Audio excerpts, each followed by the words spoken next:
Grace and peace. Grand Rising is midweek check-in. Good morning, salute to my beauty queen is in the building and my adorable, beautiful moderator, my Lotus. I see you guys. All right, so we're gonna do a midweek check-in, but we're also gonna combine that with the Mindful Monday. If anybody's interested in getting a mini reading after the whole session today, hey, beauty queen. We can do that. However, Dirty Kenzel's in the building. Salute, sir.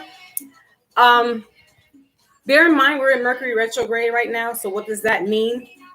That means that communication, I could have issues with my system freezing up on me. Technology is gonna do its little bidding. I have my sage going over here, burning right next to the computer. So we're not gonna play those games today. Yes. Honey Banger, who's that? Honey Banger. Let me find out. Honey Badger. Ooh, look at me, Honey Banger. That was a Freudian slip to my brother Breezy. What's up, Breezy? Salute. Haven't seen you in a minute. Peace. Had to second and always like to salute the real. Thank you. You know, it's no thing. Hey, Dirty. You know, we all can't, stick around or whatever, but it's all good. Anyway, so I wanted to combine a little bit of the Mindful Monday today with the midweek check-in. So I will do the readings afterwards. We're going to be talking about what's looking for the midweek regarding your health, romance, finances, right? It's a general reading, so that means that it may not resonate with you at the moment. Check back later. It might, or it may not. Please don't try to make that fit into your narrative. A lot of us are like really trying to, we get into this network and world of readers and astrologies and all that stuff. And while it's great, it's great to have that foresight. But it's also even better when you use your intuition and you make it work for yourself, right? Because readers are only giving what a general consensus is. It's not a personal reading. So therefore it's for everybody. So it might not fit what's going on in your life at the moment. So check back in, a couple of hours, check back later, check back in a week from now. It's the midweek check-in. We want to check the temperature and the pulse of what's been going on so far. How's finances looking? How is it going to look? How's, the love life department and stuff. We haven't done that in a while. So things might be ruffling up. So I have my notes because there's 3 topics that I wanted to talk about. I miss you guys. And, I miss my brother Rich so very much. And he's never out of my mind. Like, it's really hard. Like, I've been kind of struggling to wrap my mind around still not being able to talk to him. And just, there's like, for real, that, like I said, that's my homie, that's my people's. And so I'm always, from now on, he's going to be bigged up in this chat, in this platform, because he's always been there. Even when he's like, I can't listen, but I'm here, always front and center. So I want to give my salute, top of the morning, hood morning, to our brother Rich in the ethers. So anyway, the first topic, as we know, I don't really know who this person is that, was killed, this rapper, the PNB guy. So I'm going to talk about that because there's something that's brewing in Chicago, where our good brother Rich is from. And there's some bills being changed and going to be effective as of the new year. I'm not legal savvy, so excuse me and disclaimer. I'm not a medical doctor or a medical professional, nor am I a legal professional. But, we study, we do some things. Coincidentally, I'm going to be doing grand jury in like another week. I don't know how I got hoodwinked into that one.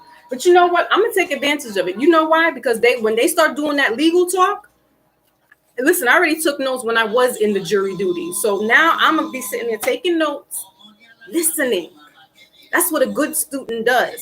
We can't sit here and be like, oh, the law is this, the law is that. Listen, I've been in too many criminal courts for my family to know a little something about a little something.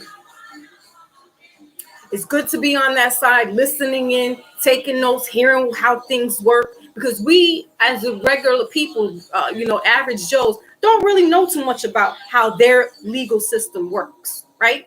So we want to take some notes and apply this to, our common sense. Like, for real, rest in eternal peace, Brother Rich, because you know what? This all plays into that PMB. This all plays into what Chicago's its bail reform is going to be looking like. All right. So I'm going to talk about that. And the last topic is Queen Elizabeth. Yay or nay, hate her or love her. She is what's going on in the world right now. Freaking Jamaica's taking 11-day mourning for her. What, Jamaica? Y'all could do that, but the Maroons is going through some things right now. I don't really want to get too political because y'all know that's not my platform, but I'm also going to bring some religious content with using the good book as the reference, because things are playing out, and we're not even going into the new revelation. I'm talking about the Old Testament in Jeremiah, the book of Jeremiah, and how the fall of Babylon is playing out right now in front of our eyes. So we need to have this kind of conversations, and then I'm going to do the readings because I know we need to have that. It all ties in. Well, how could you be, reading religious and doing tarot cards? Because I was made for that. They all tie in together. Spirituality supersedes religion.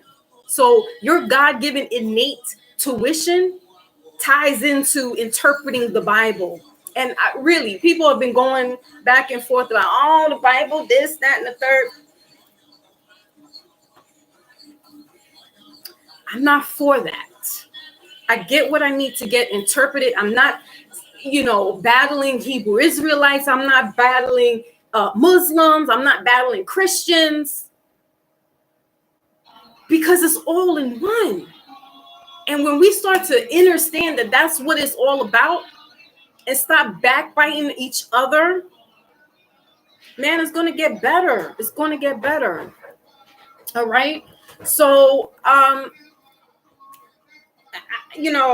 the Illinois law effect, that's kind of a lengthy thing I want to talk, because I really wrote 3 pages on it. So I want to kind of save that for last. We can kind of go through Queen Elizabeth really quickly because, she's relevant, but how relevant, people are upset. Whatever acts happened in her reign, I cannot say for sure. We can only speculate if there's been things nefariously done to people. We know that monarch that monarch itself definitely is part of the colonization of the states, the Caribbean islands, right? Some parts of Africa. So we know that they played a very intricate part of this colonization that has gotten us to this point where we're battling each other and not understanding that there's a bigger enemy out there that's dancing around us in circles. So while you're fighting about somebody who has this big dookie chain on, you're not thinking that there's so much more stuff going on out here that we can salvage instead of, backbiting our brothers and killing each other for senseless things. Because that's senseless, guys. Let's be for real. Them big chains, the diamond rings, the bracelets, and all that good stuff, the watches, that's BS. It's great. It looks cute. It makes us feel like we got status. But let me tell you something. Somebody who doesn't have that much and still walks around here like that, they got everything. That's the true rich and wealthy person. And the wealthy person doesn't walk around here showing all their goods. They got it locked up in vaults, you know what I mean? Keys, locks, and all that good stuff. They're not out here flossing and shining for show, for fun. So I mean, I've been kind of binge watching the Queen Elizabeth procession, and honestly, I'm gonna say that I feel a certain kind of, it's a grief, and she passed away at the age that my grandmother, who her mother, back again, Jamaica. This is why the Queen Elizabeth things mean so much, because my family from the islands suffered that. You know what I'm saying? The 13 colonies, it was because the people were leaving England for persecution and religious things, and they wanted to carve up their own little niche in the new land. But what they did to the Caribbean island wasn't just. And remember, they started off with the Caribbeans first and worked their way into the States. So, Queen Elizabeth, that whole monarch thing, it definitely has me kind of in my feelings. I'm not mad, or sad or happy, or like, I'm not saying ding dong, and singing the Wizard of Oz either. But it's, when I see the depth, and because because of the last couple of deaths that's happened within the past couple of years for myself personally, it just makes you reflect and then have a moment to, of somberness. So that's pretty much it. That's like as far as it is.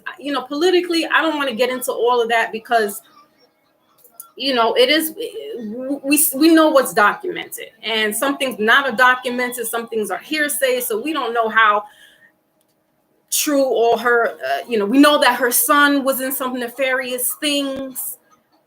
All right.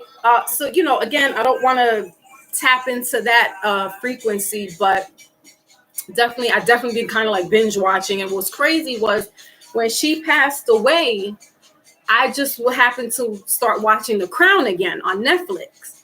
And the next day I hear she passes away. So, it was like intuitively, it was like one of those spooky good moments, as Brother Rich would say, spooky good, that, what are the odds that I'm watching The Crown and then the next day she passes away? So that's that.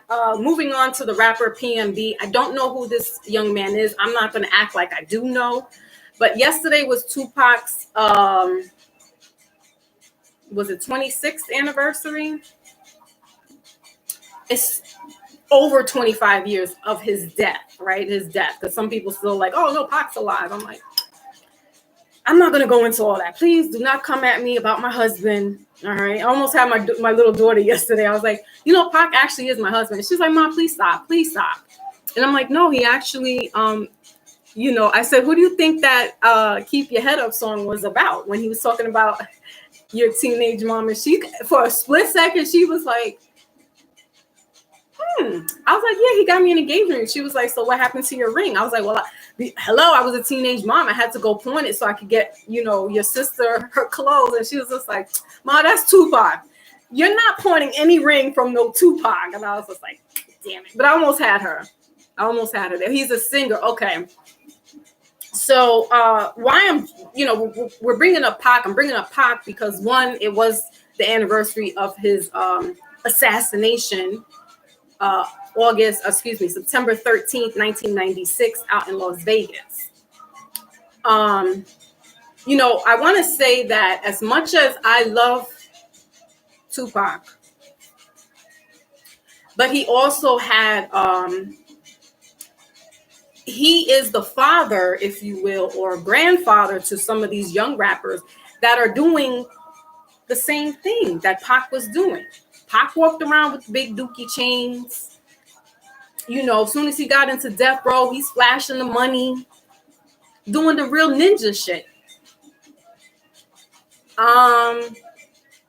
So can we be upset about, a lot of people are going off about this PNB's girlfriend and so forth and so on. Again, I don't know nothing about this young man. I don't really know the stories. I've just kind of been following through with social media, and a lot of people are so judgy behind these cameras, in the chat, just what they call typewriter gangsters. Like, they're just so judgy.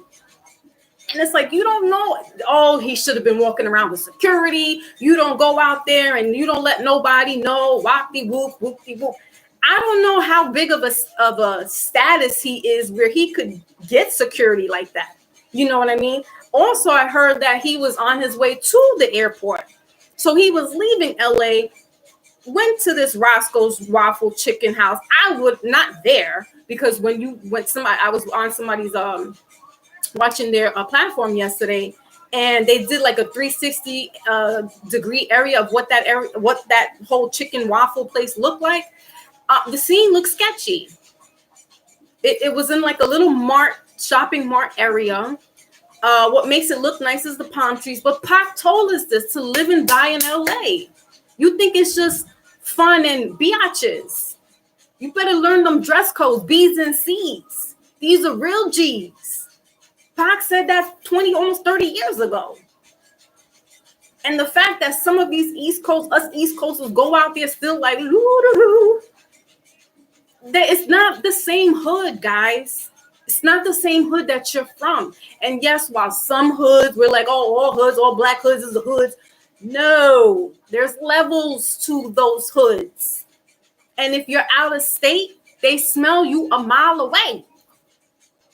Apparently, he walked in, he drove into the chicken waffle spot. He had a very expensive car. The interior was, blood red. He's got the big PM and whatever chains around his neck. I mean, you're almost inviting something. And I had this conversation with my children yesterday, all three of them, because one is almost that young man's age. One is 30. My son is 24. My daughter's 30, going to be 30, and my youngest daughter is 15. So we're having this dialogue. And my youngest is like, Mom, no one's going to tell me how I should dress. If I want to wear this, that, and the third, I shouldn't be afraid to wear it. I shouldn't worry about if I'm going to get robbed. I shouldn't worry about some man going to try to do something to me. This is my prerogative to wear this. And I'm like, I hear you. But there's deviant people out here that are preying on people just as confident as yourself. They're preying on the confident ones and they're preying on the weak ones. They're preying on women, elderly, men. So, no, we don't want to walk around in fear, but we can't be reckless to, kind of be this bravado. And I'm like, we live in New York City. Like, there's some spots even in the Bronx that I will not touch day or night. Now, people were calling in yesterday onto this man's platform that were from California and explaining that area is really ghetto.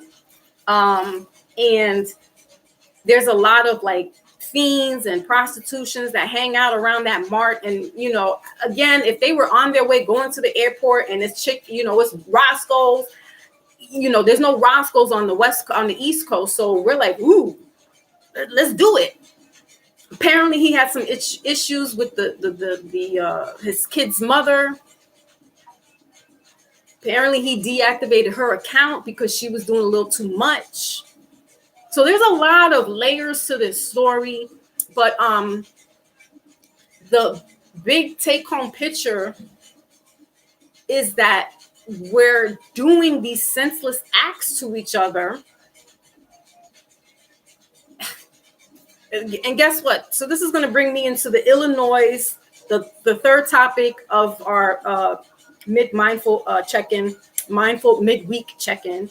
All right. So Illinois says that they're going to have this law in effect January 2023, ending cash bail. I'm going to explain a little bit about what that means. I'm still not completely 100% savvy on it, but New York City's already been like that. We've been like that for 2019. Guess what? That's not a great idea. But guess what? It is a good idea. You want to know why? I'm going to tell you. So, and they're doing the major big cities, right? New York was first. Of course, New York is always going to be New York and California are going to be the test dummies. Illinois is another bigger city, right? Chicago rather. So they're rolling out the red carpet with these big major cities, and then eventually they're going to implement that throughout across the United States. I'm going to go into statistics as well. These are reported statistics. These are not statistics or complaints that are undocumented. These are documented complaints that are composited together to form this data, where United States, then the chiefs or whoever it is, then reports to the alphabet boys about how the crime rate is, right?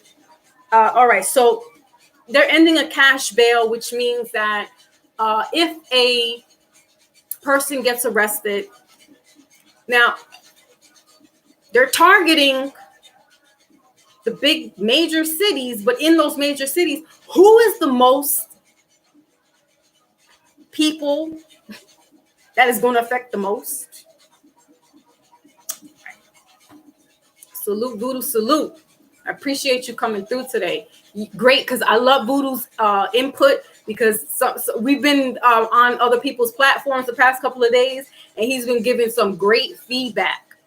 So I'm glad that you're here, because we can have this dialogue. I didn't do the whatchamacallit to have people come up, but voice whatever you need to voice, because we need to have this dialogue, and we need to have sound minds, open minds, critical thinking, and God-given intuition, right?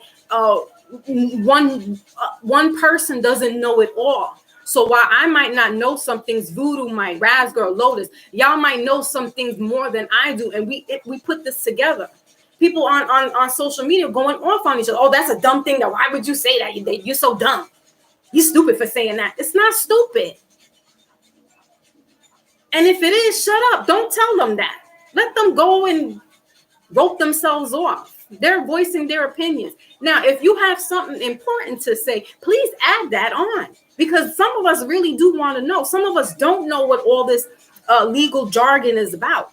And I'm not going to sit up here and say that I know it all. Like I said, going to grand jury next week. Guess what? I'm taking some notes. And it's criminal. I just hope that it's not nothing of, where it's like murder. Robbery I can deal with. I don't want to see certain things. I can't handle that. Hey.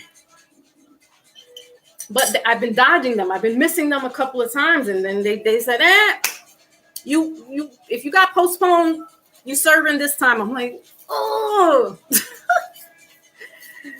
I got out of the voting thing. Now they got me on the jury. I'm like, yeah.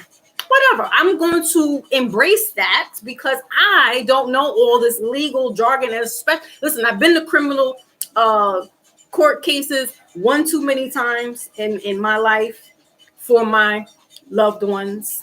So I know a little bit of something going in and out of the jails, doing that whole search and waiting online. I did that. I'm not doing that again. And to any of the men folk in my family that's watching, y'all do that, you're going to sink. Because I'm not doing that no more. I'm too old for that shit. Too old for it. I love you. I will put money on your books so you can get your oodles and noodles. I will write you letters. I will accept the collect calls. I will let you bill up on my charge so you can have your collect calls. But I'm not doing the visits no more. It's sad. It's sad to see your loved ones, to see all these families coming to see their loved ones. Babies. Yes, I brought my daughter too. That's a sad thing. It's heartbreaking. So I'm not doing that shit no more. But I'm going to pay attention. I'm going to listen when I go to court, because we need to know what this whole bail thing they're talking about. All right. So let's get the definition of what cash bail means, right? So cash bail is money that you pay as a deposit for the release of a person who has been arrested, right? Repeat. Cash bail is money that you pay as a deposit, right? So let's say, God forbid, I get arrested. I got arrested for, it could possibly be a mistaken identity. So let's say that. I'm not going to say I committed anything. Let's say mistaken identity. I get picked up because that happened to a young brother, a young guy by the name of Khalif Browder in 2015 or 2016. 16 years old. The cops picked him up because they were looking for somebody who was wearing a book bag that had robbed somebody's book bag in Brooklyn, or was it in the Bronx? Because he's from the Bronx. You guys can look it up. It's a very sad story, and it breaks my heart to hear about him. He couldn't make bail, right? So cash bail is now his family. He was a black African American boy. His mother, I think she was working, but she was a single parent. She had bills to pay, so forth and so on. She couldn't afford to get her son out. So he had to sit there and wait for his trial to come up. He sat there for a year, and then they put him in solitary. Hold on. They sat him down for a year before he could see the judge to appeal that he's innocent, and that was all mistaken identity. They didn't have a lawyer to put money up to appeal or represent this young man. All right. And so he sat in Rikers Island, which is one of the most dangerous prisons in the United States. Definitely on the East Coast. They put this 16-year-old boy in with grown adult men. He had a learning disability as well, so he was a little slow, but not dumb. They kept him in this facility before he can even see any judge. So cash bail there, that would if the judge sets an amount for this person, they can go out. If you have the money, you can get your person out, right? But that's only a deposit. That only secures them so that they'll be ensured that they come back to court on their day to see the judge and do whatever takes place there, right? Okay. So the Department of Finance holds the money to help guarantee that the defendant will return to court for their trial, is what I just said. All right. New York City has done this cash bailout. It's called the bail reform. I'm sure some of y'all heard that. And they adopted this back in 2019. So just as we were going right into the crux of this lockdown, they did this whole bail reform. So that means some of these deviants can just keep walking. They can be out here doing all kinds of stuff, and it's going to be harder to get them. Illinois, I'm going to explain to you. Illinois their situation is just slightly going to be a little different, but it's still the same story, because as we see in New York City, and I can only speak for New York City because I'm here. I don't really tap into other cities that way. But I know nonetheless that those cities are going through just the same kind of violent activities as well. Since that lockdown and this bail reform, it's almost like the perfect storm to happen, because you had a lot of people locked down, and they natives are getting restless. Money wasn't coming in. Some ninjas went outside and started looting, stealing from going down to Fifth Avenue and banging in the Gucci store. Now you're wearing Gucci slides to the bodega. It can make sense. And so we've seen a rise in violent crimes tick up in New York City. The Bronx, Harlem, and Brooklyn are like running neck and neck with each other as to who could gunplay each other. Definitely aggravated assaults have been on the rise here in New York City as well. A lot of fisticuffs, women and men, and robberies. So New York City had adopted this law, all right, ending the assessment of cash bail in most cases involving misdemeanors and nonviolent felons. So basically, that's where the good thing is, because if you were a person who was brought in on a mistaken identity or something you didn't do, yeah, let them go. And they're nonviolent, let them go. This young man, Kalief Browder, was nonviolent. Because he was in the prison system with adult men, they picked on him. He was fresh meat, as they say, and they kept bullying him and beating him up until he got back his bones and he started going off. They kept that young man in solitary confinement for 1.5 years until his court case came up, and then he was released like 3 years after that. So he did 3 years for something he never did, and his mother could not help him, nor any other family members. Again, they're living in the South Bronx, so, money is tight. They released this young man, and because of all that happened, and he was on his way to getting a job, he was getting counseling, he was doing all this reformatory things outside, but this baby was in solitary confinement for 1.5 years. I don't know if you've seen or know what solitary confinement is, but you're isolated from everybody in the hole. They call it the hole. He couldn't hack being out in the system and dealing with the system, and took his own life in his bedroom in his mother's house, and hung himself outside of his window.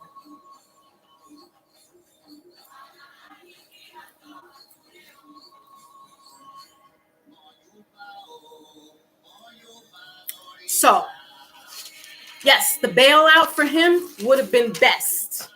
Now, these idiots that go around doing the hard R on women and assaulting and battering and beating up elderly and robbing places of business and things like that, these ninjas need to stay indoors. Those are the ones that shouldn't get the bailout.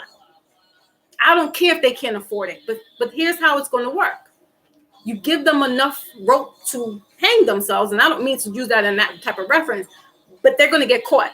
And now they got enough stuff on them to keep them locked up for good. Meanwhile, they could be running around for days, weeks, months, years, going into different territories, doing these heinous acts before they can actually go and do some time.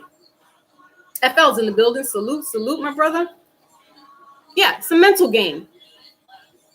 And that young man couldn't hack it. He's a baby. And I just told y'all, he was mentally delayed.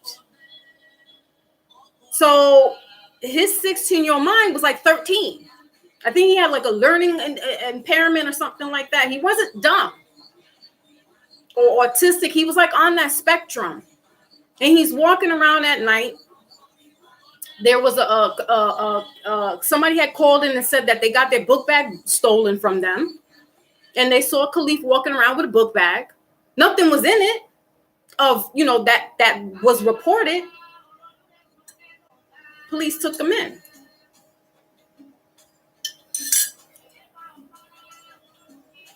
He's 16. He's a minor.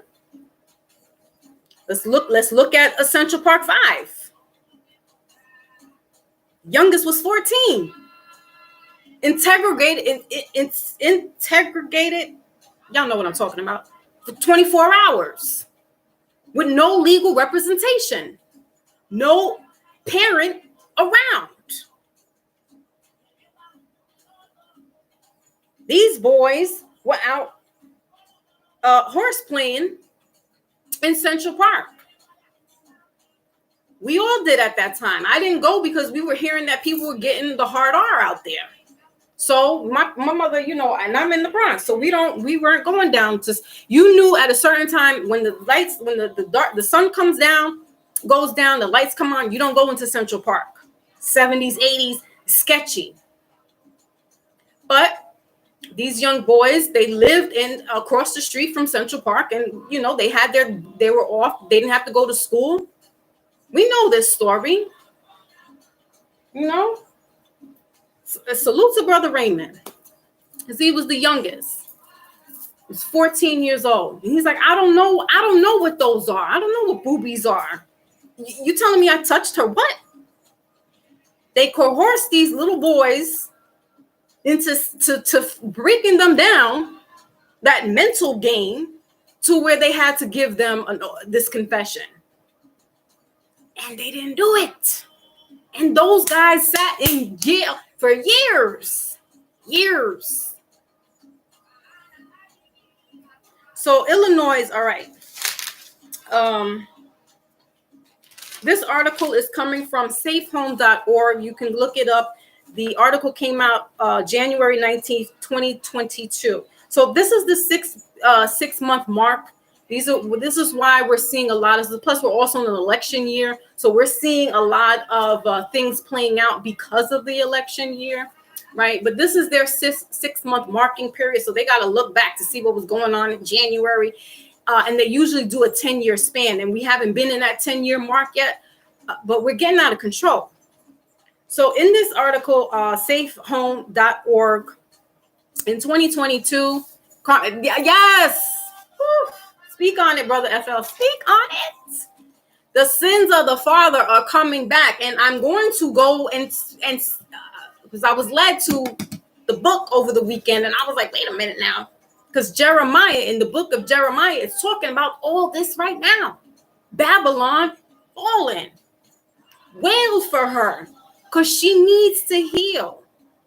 But we'll get into that in a minute. In 2020, there were over 3.9 million incidents reported to the Alphabet Boys by local law enforcement agencies. All right. On an average, violent crimes have climbed by 12% in U.S. cities, while property crime has declined by 33% since 2010. So that means, home invasions, things like that. Robbery fell 23% in cities, while murder, the hard R, and aggravated assaults climbed by 25% or more. Right, babble on.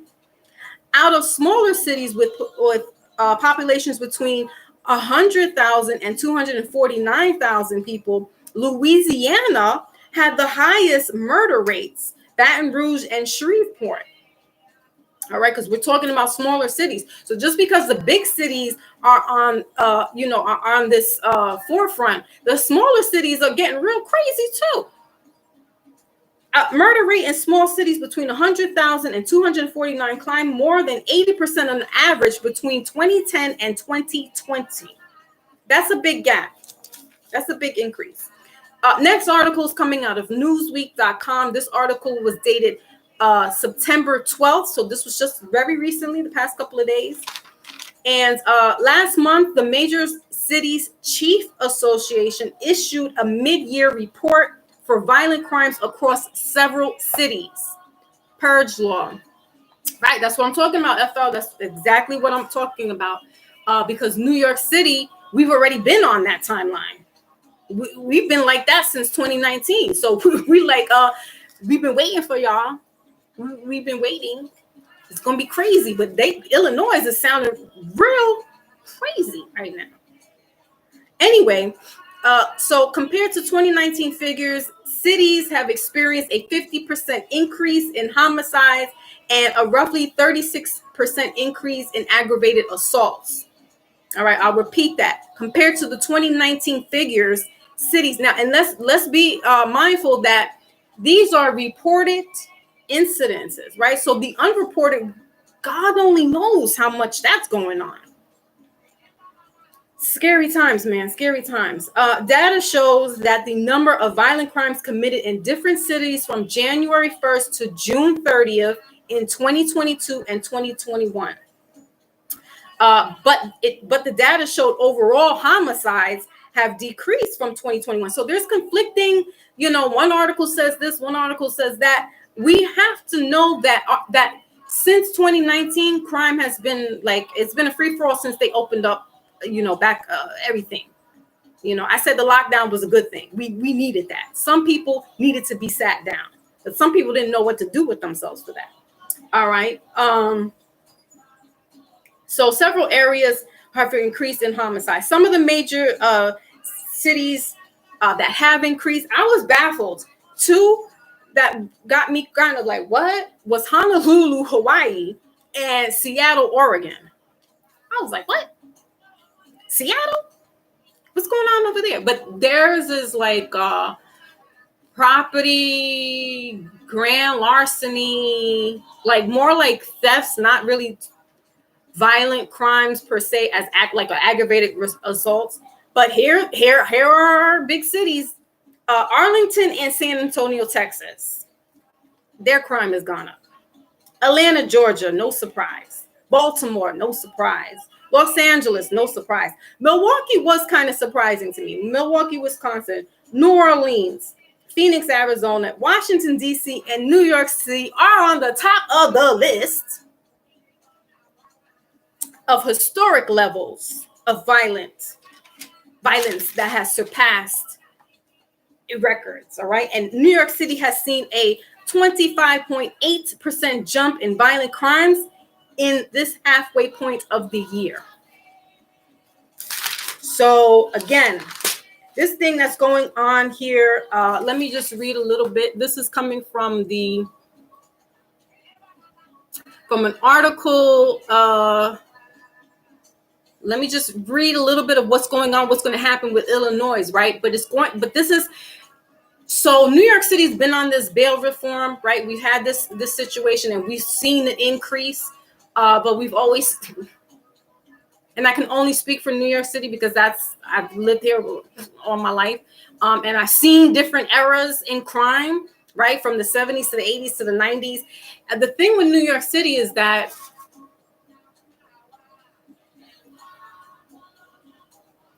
the only thing that's changed is that guns are more accessible now, right? We just saw that this man, the girlfriend who got, slapped by the cop in Harlem, and she fell to the floor. The boyfriend was getting arrested on attempted murder. He had what they call a shell gun or a ghost gun. That's the only difference from the 70s and the 90s here in New York City, because crime was crazy back then. And we had not only was there crime, but there were fiends that were outside that were just as dangerous because they're robbing you for petty cash so they can go get high. That's the 70s, the 80s. The 90s is when your president, Al, was senator then and was hard up on that crime bill. And that's exactly what was going on in New York City, was a lot of this gunplay. So, in the 70s, yes, 60s, yes, there was guns, but usually it was because it was like big drug time dealers. You know what I mean? It was gangster guys, the mob. They had the average Joe did not have access to a gun per se. They had either a bat or a knife. So we had a lot of stabbings and battery, but not really gun assaults. The gun assaults really started happening more in the 90s. And that's when, Jim Crow came in with this whole, him and Clinton, guns blazing with the crime bill business. So guess what? He's finally going to get all that to play out. Because ninjas there, because the fathers in the 90s, your sons are here now, and that's who it's affecting. So let me read a little bit. Yeah, money, right. DC is at the top of the list too. Yeah, DC and New York City are like this. They have broken their own record of violent crimes. That's coming out of Newsweek. So if you guys are interested in reading that article, I also got some stuff. I was looking at Fox News. I don't subscribe to Fox News because it's kind of like, but I was just trying to get some reference points for us to, dialogue here with and get a better understanding. So let me look at this article really quickly. Bear with me, guys. I'm going to just read a little bit of what's going to happen in Illinois. All right. We know Chicago is definitely going to be hit with this. issue. So hold on now, because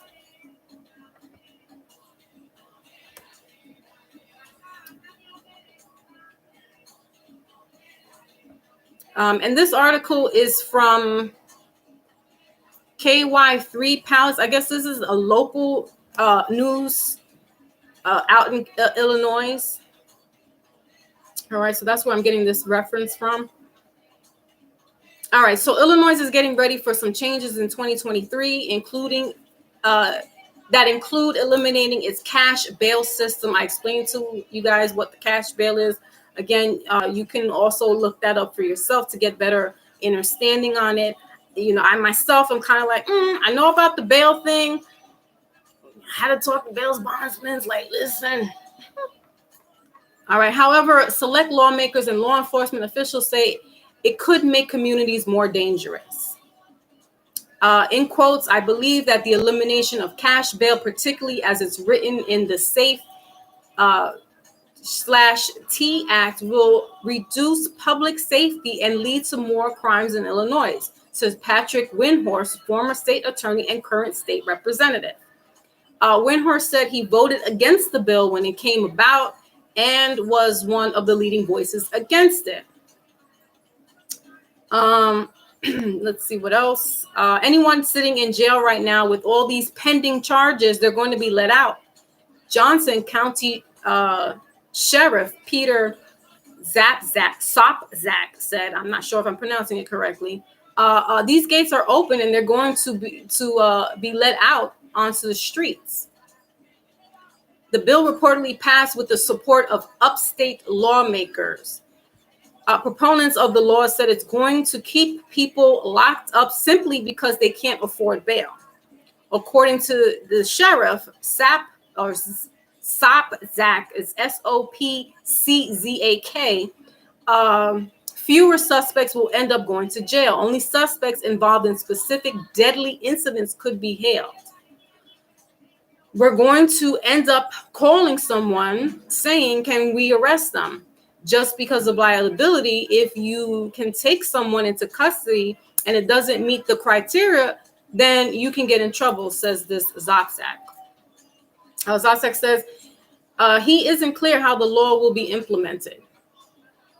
All right. Violent crimes, burglary, robbery, arson, kidnapping, amongst all drug offenses, DUI offenses, even DUI offenses involving a fatality, do not qualify for detention under the Illinois Safety Act. Windhorst says that's going to mean a lot of individuals are committing crimes and being released immediately, if not within a couple of days. Illinois is the first state in the country to abolish cash bail. Another article here. This is from BreannaCenter.org. They wrote an article that was issued or written rather March 22nd, 2022. This is talking about there is no clear connection between recent crime increase and the bail reform law enacted in 2019. And data does not currently support further revisions on this legislation. All right, so this is talking more about in New York City. All right, 3 years ago, New York State adopted a law ending the assessment of cash bail in most cases involving misdemeanors and nonviolent felons. The law aimed to reduce the risk that someone would be jailed because they could not afford to pay for release. And disclaimer, fair use. All right, fair use of the Fair Use Act 1976, copyright disclaimer. We're using this for teaching, guys. We're using this for teaching, all right? The law aimed to reduce the risk that someone would be jailed because they could not afford to pay for release and reduce the unnecessary use of incarceration, which can have profoundly disruptive effects on people's lives. Yes, we know this. Governor Kathy Hochul and her funny looking self proposed changes to the law after initially calling for a patient and data-driven approach to evaluating effects. Bail eligibility depends on several factors. New York's bail reform legislation went into effect on the start of 2020, and together the revisions passed just a few months later. Mind you, pay attention now, mind you, in 2020, we were still in this lockdown kind of state, right? And so while there were things happening, no one really was out really doing these crimes. And it wasn't until after they opened up the floodgates, if you will, is when things really started to take off. I don't know why. We could blame it on, a recession. We can blame it on people getting the jabba juice. I don't know. Excuse me. I really don't know. According to the new law, judges have the option to set bail in almost any case, involving a violent felon. Again, this is in New York City, or New York State, rather. In these bail eligible cases, a defendant must pay an assessed bail or face detention. In virtually all other cases, which include most misdemeanors and nonviolent felonies, judges may release people on their own recognizance or impose some other set of conditions to ensure their return to court. Such conditions include restrictions on travel or supervision by pretrial supervision. I'm going to stop there. You guys can read this article if you're interested. It's called Breanna, or Breann. I'll spell it for you guys. BRENNAN Center. Brennan, the BrennanCenter.org. You guys can go look that up and read a little bit more. So Panero's in the building. Salute my good brother from the UK. I know UK is going crazy. All right, you guys. I was like, they drilling out there. How does UK know about drilling? How is parts in Africa like it's going crazy? But I kind of blame us in America for setting this precedence. Like, that is something to be cute and glorifying. Like, no, we don't. You shouldn't be striving to do that. Brother Steak is in the building. Salute, sir. Salute. So, Kid Murray, the GOAT is here. Salute, salutations to everybody stopping through. I was just reading a little bit, going over what this crime reform, bail reform that's happening in Illinois, cash bail. They're going to end the cash bail come the new year, their fiscal year. All right, because that's all about that. It's fiscal years. So January to June is a fiscal year for the states. That's when they do their evaluations. We're in a mid-year now, right? They had to do January to June. And in June, New York City alone and DC have gone through the roof. They've beaten their own records of past violent crimes. Other cities, as we know, Baltimore, I'm sure Philly, why Philly wasn't on this list, but I'm sure this was only a few that they showed. But you guys can look in the major cities. It's happening. It's happening. So I'm just kind of rehashing that, these are things that have been coming up, and I wanted to talk about that. This cash bail thing just came out yesterday. While we're hearing about a young man who was robbed and murdered for his jewelry, or for whatever the reasons behind it, we don't really know completely. And we could just surmise, and some people were coming at him and coming at the girlfriend, and they should have had security, or they should have known better, and this, that, and the third. Listen, yes, you should have known better. You know why? Because Tupac's anniversary was yesterday, for his anniversary of when he was assassinated or murdered. And that wasn't that long ago. It was, but it wasn't. Pop Smoke is very recent. Biggie Smalls had the same thing. I was in the chat like, Biggie Smalls was moving correctly in parentheses. Somebody was like, no, he wasn't. The people that he was with. I said, that's why I put in quotes. Reading is fundamental, y'all. We need to read more. A lot of us are doing all this hot air talking, and you're not reading. Your comprehension is not in point. That's the problem with some of us. We got a lot more mouth, but we can't comprehend what's going on. This is why you're getting trapped up. Stop it. Read. Sit down. You're doing all these TikToks and dance moves and pointing and posting up on Instagram and stuff. Read. It's good for you. It's good for your mind. Post a book that if you want to post something, post up a book. Let us know what you're reading so that we can go ahead and read. Let us know what you're doing. Black people. Come on, we've been doing this since, you know what? And I was listening to Star yesterday, and he said, I think Buddha was there too. This is nothing new under the sun. He was like, ninjas, look at Nikki Barnes, or one of them, Frank or Lucas or Matthews. One of them was on the post on the Time magazine back in the 80s. Talk about Mr. Untouchable. The other one's walking around with fur coats. Or, you know, these are Harlem dudes, big Harlem drug dealers. Alpo. All that glamorizing. And they were the ones that were really, doing all that, the big Dookie Gold and rappers back in the 80s, Big Daddy Kane, Rakim. We can't sit here and be mad at this new generation coming in like, oh, they should know better. They're seeing their grandfathers. They're seeing Big Daddy Kane, Rakim, Slick Rick still wearing his gold like it's 1989. So, we can't sit there and be like, or he should have had security. I don't know how big, how big this young man's revenue or how he, how famous he was. So for him to order security, Biggie Smalls has security around him. He's the only one that got killed.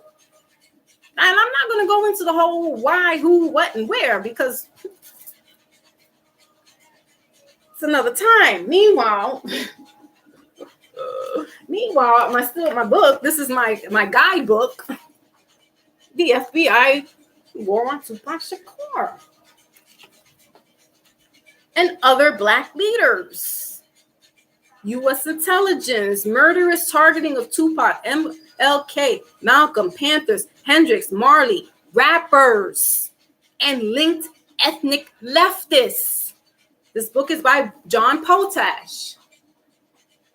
I will always reference this because this is the guidebook here. He just said other rappers. So, industry, we don't know if this young man, what X, Y, and Z.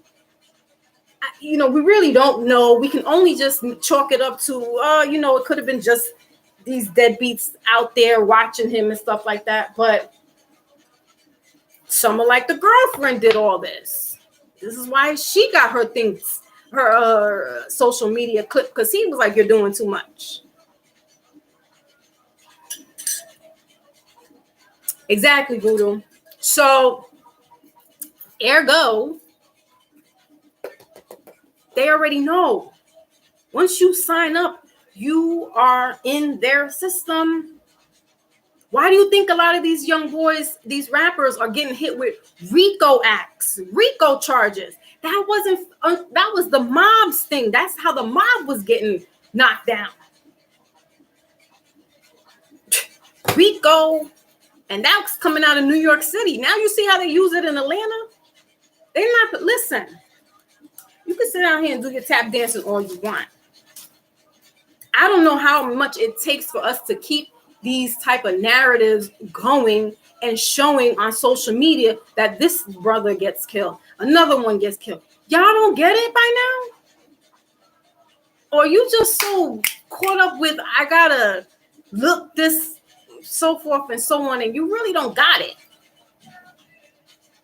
You can't really comprehend certain things that's going on. So you know what? Your parents failed you. Your grandparents failed you. The system failed you.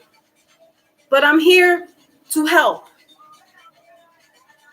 Because we need to have these dialogues. And like I said, I was talking to my children, my adult children, 30 and 24, and my 15-year-old teenager.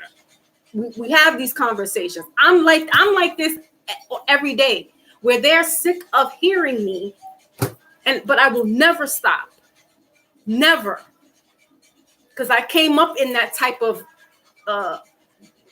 life, if you will. My mother was her own kind of activist in her own ways with children. So my heart is always going to be about the youth. That's where you target them. You capture their minds. The school systems. I don't know about other school systems, but I know in New York City, it's predominantly Caucasian, young, middle, 20, 30-year-old women. They're the dominant. Then you have the trickle of some Hispanics and maybe, a black hair teacher, male hair or female, not male even. That's what you need to be doing. Young man, young woman, go to school. I don't know, the teachers don't pay that much. It doesn't matter. Your legacy lives on with them, not gold. What does that do? Oh, I can point it and they'll go buy some food for them or whatever. No, your legacy lives on by teaching the youth. This is what Pac was doing. So yeah, he looked a little sideways and he had to play the part. But remember, he was still just a young man. And what they say, science, we need to get back to science, biology, chemistry. 101. The male doesn't mature mentally until he's 25 years old. Tupac was saying stuff that I wasn't even thinking of at that age.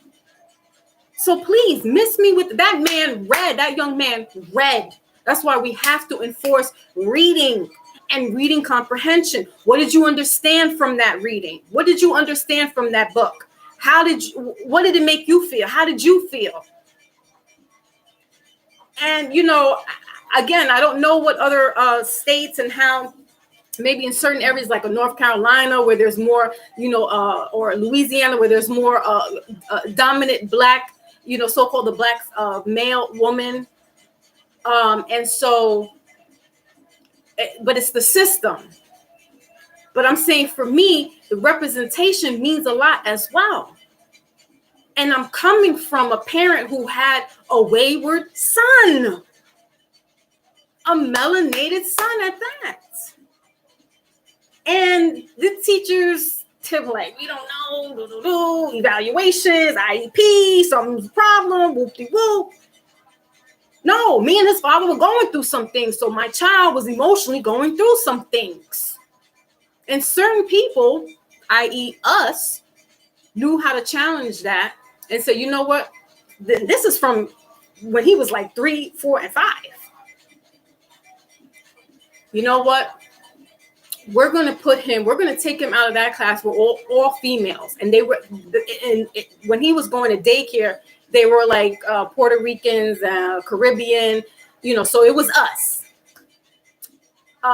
in that respect. And so there were only one male teacher, Mr. Ralph, and he was Puerto Rican, old school Puerto Rican guy.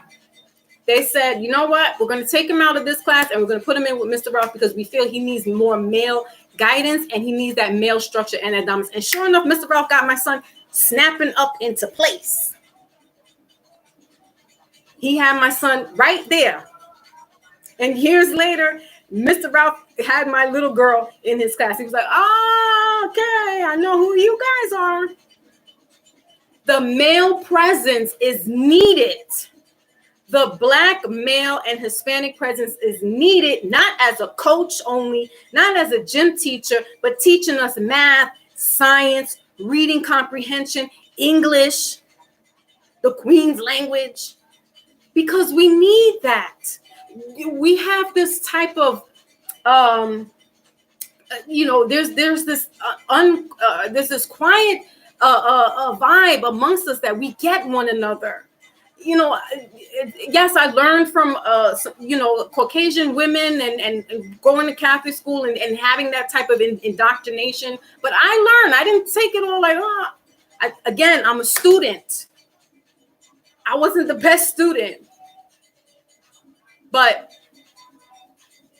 my first teachers were my parents and my grandparents. So I didn't really rely on the school system to get me through. And so I wasn't the best student, C, D average back in elementary school. But I'm like, what is this? I already in my head, I know it. They're teaching us stuff that they're still teaching the same stuff that they're giving to our kids now. It hasn't changed. So parents, guardians, family members, we need to be their teachers, because these children are out here like La La Land. And they're looking at the rappers and artists as idols. And they're getting more of that than they're getting this teacher or this pillar that can make a difference. There's no more Malcolm X, guys. We're not going to have that one leader. You are the leader. You are the leader in your household. So you lead correctly, righteously. I'm not saying walk around here and being a saint. But please do some due diligence. Get back in touch with nature. This is why I'm saying this is why we need that science. People are losing touch with nature. They're filling their heads with all these extra chemicals. Me and my son had this conversation yesterday. The weed of yesteryears is not the weed of today. They're putting chemicals in this stuff. If you're not growing it yourself or going to a distributor that you know is putting X, Y, and Z in that, and you can trust it, then you know what? You're gambling on getting some stuff that's going to send you out there looking like Pookie from New Jack City. And we should not be doing that to any person. You should not be out there craving and looking for your next fix on some weed. That's not what that's for. And I wasn't even back in the 90s. It was like, no, we good. Smoke when I need to just calm down a little bit. But this stuff that they putting out here has got these young kids out here like, whoop, whoop, whoop. And homeschooling, exactly, FL. That's what's and that's why I felt like this lockdown was good for us, because you had no choice but to stay home with your kids and do that homeschooling. And some parents just couldn't deal with it. They're like, please, when is it over and on? Because I can't deal with this kid. What? Man, I love my baby home. And she's like, Mom, why do I go to school? I can just come to you. You tell me all this and that. But, certain things, we pull them out. Then they want to investigate what's going on. It's all good. So that's what I wanted to discuss. Thank you. Yes. Because it is something out here. People saying these rappers that, always let them know this ancestral knowledge. Yeah. And like I am a Rush. I'm always calling him Steak because it's Steak. Just reading your stuff. Copper Aura, salute to you. I didn't see your message here. It's a layover I had. Yeah. Listen, Copper, Seattle, I was like, what? Seattle's on the list of crime going up. Not Seattle. But again, I don't live.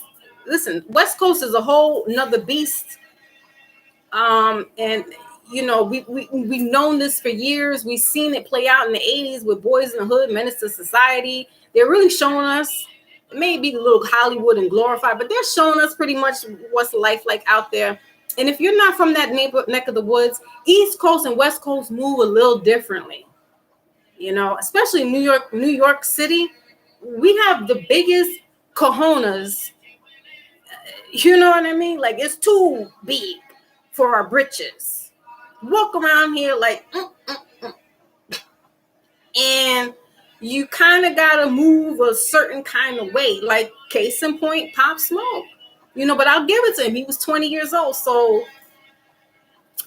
what you were doing in Brooklyn, you can't do out in Los Angeles. And even still, I wouldn't be doing all that stuff in Brooklyn, because there's grimy dudes in Bronx. Trifling. So yeah, we're tired of this. Hearing it is sad. Oh, we've been turned up New York. Right, FL. Mm-mm-mm. It's not like we're doing little stuff. We gotta be extra.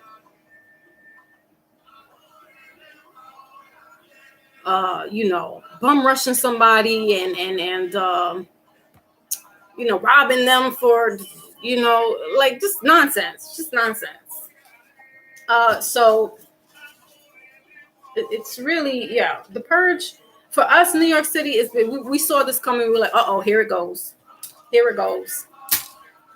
And when they had did that whole George Floyd, because you got to think, all right. And also, I was watching Dr. Umar, like him or love him, y'all. I'm not here for the debate. I only listen to the message.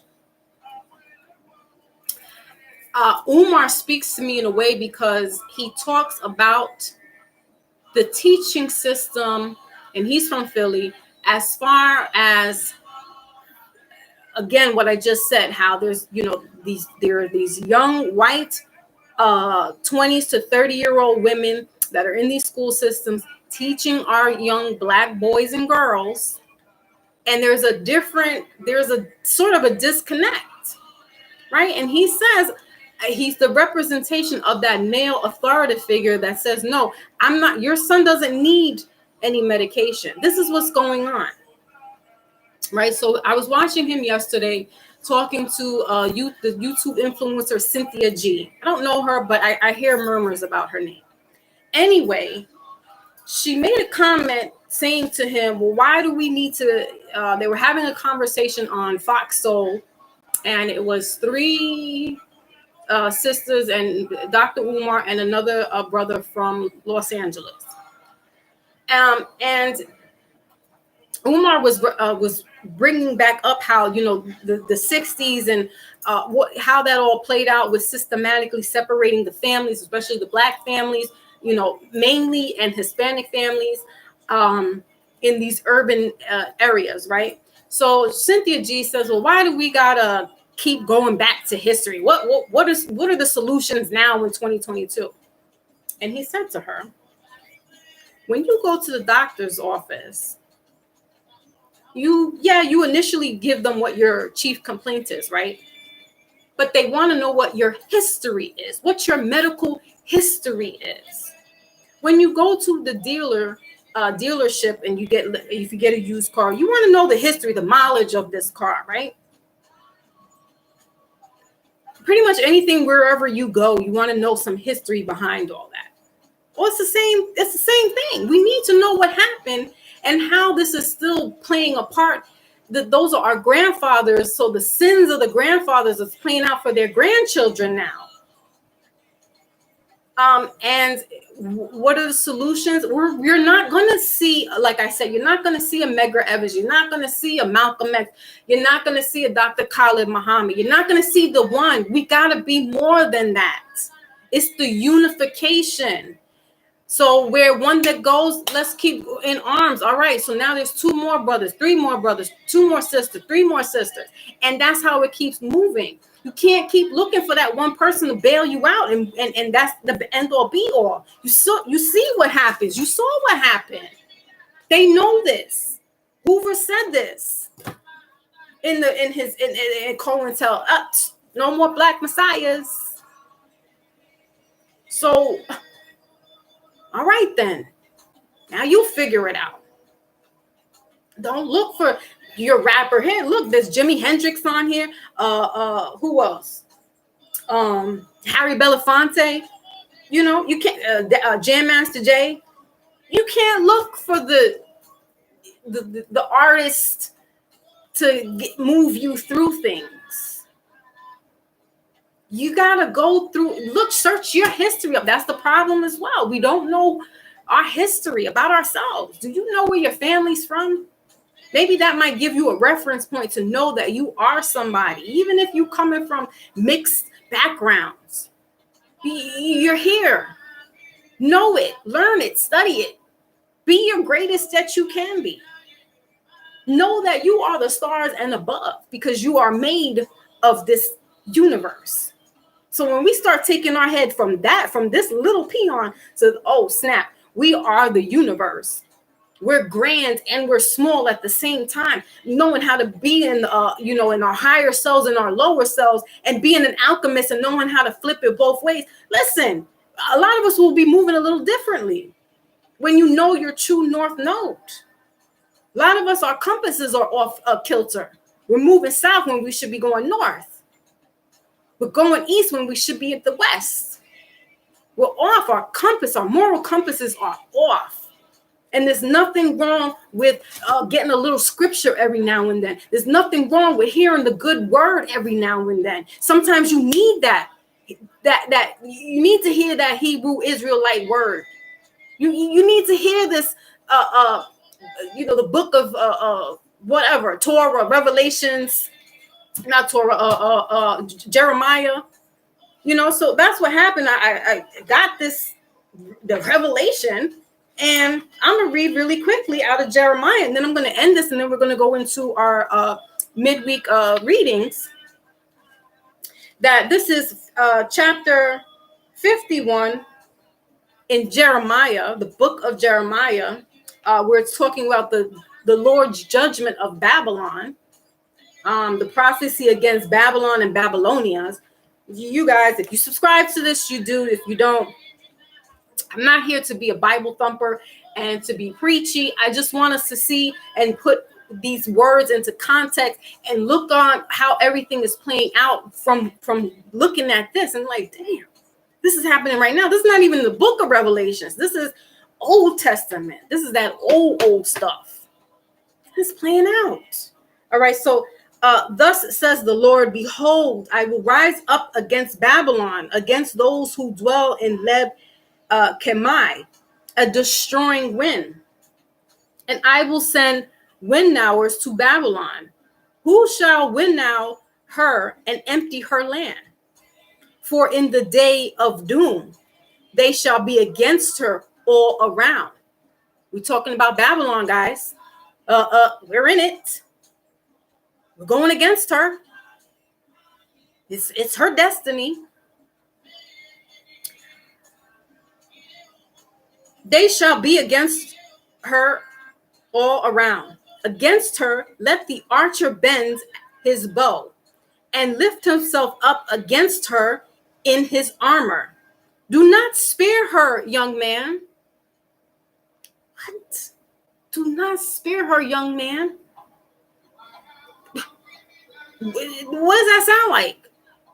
Modern day violence going on, killing one another, doing all these heinous acts to one another. We don't care. We don't care that that's somebody's son. We don't care that that's somebody's daughter we just assaulted. Utterly destroy her army. Thus the slain shall fall in the land of the Chaldeans. I could be saying that wrong. And those thrust through in her streets. For Israel is not forsaken, nor Judah. Now, it's been said that the black, the so-called melanated person are the true, Israelites, right? Some are from the tribe of Judah and so forth and so on. If you subscribe to that, then fine. Okay. So for Israel is not forsaken, nor Judah, but his God, the Lord of hosts. So I'm going to repeat that. For those thrust through in her streets, for Israel is not forsaken, nor Judah, by his God, the Lord of hosts. Though their land was filled with sin against the Holy One of Israel. So this is just everybody fighting against each other in the streets in Babylon, right? Not sparing anybody, not caring, again, as I just said, about one another. Flee from the midst of Babylon, and everyone save his life. Do not be cut off in her iniquity, for this is the time of the Lord's vengeance.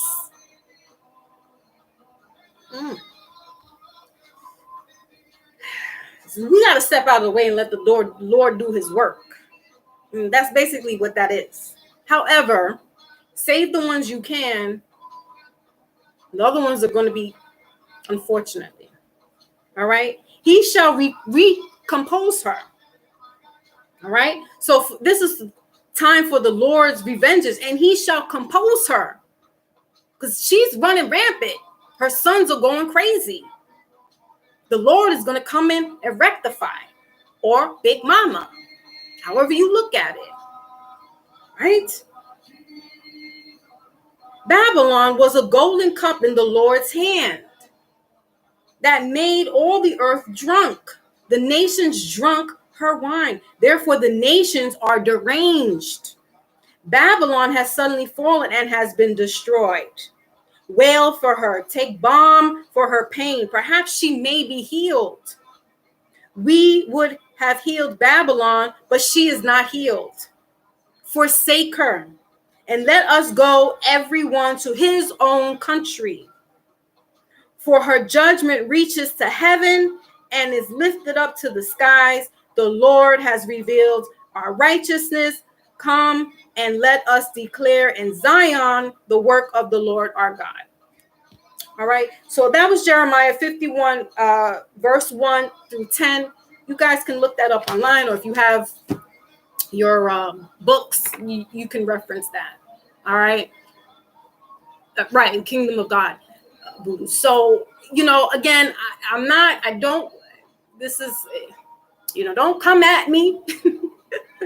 But I grew up with the word, and my grandmother was able to see the age of 91 by being a righteous woman. She sipped every now and then her little nips, but she wasn't a drinker. She didn't defile her body. After her husband, she never remarried again. Her church, her Lord was her husband, her savior, all that good stuff. But she still knew how to have fun and party. And she wasn't this, Bible, she went to Bible studies on Wednesday. She was in church on Sunday. She went on cruises with her church mates, members, family. And she lived to the age of 91. So I'm not saying we got to walk around here, covered up and all this stuff to live righteously. You could still live righteously and still have fun. However, know your limits. Know where to fall back and not get into certain activities that's going to defile you. You go outside, you're a representation of your family. You know what I'm saying? So and I tell my kids that all the time. I barked on my son because he took some oodles and noodles outside with him. I'm like, don't sit outside. They know who you are. They know who I am. He's like, Mom, but this is the hood. Listen, boy. But I'm saying is carry yourself and conduct yourself in a way accordance to, the word in a sense. Don't be so far removed and be so judgy and be like, oh, but the man, he wrote the book. And yes, we know this. But if you're a melanated being, you vibe higher than that, what they're telling you anyway. You're just encompassing those words that's already been innate and decoded in you anyway. So why not? If that's not your thing, it's not your thing. Find something else that's inspirational where you could be mind, body, and soul out here in the streets of Babylon. Because she's going crazy right now. She's getting out of control. Thank you, my beauty queen.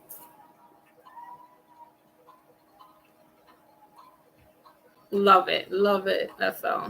That's right. I'm just like, look at Lotus says, I just told my children that's why I don't get mad. That's right. God said, let vengeance be mine. I'm not preachy. I don't want to get into that bag. But I can't. Told y'all once before, I wanted to be a pastor. I wanted to be a preacher.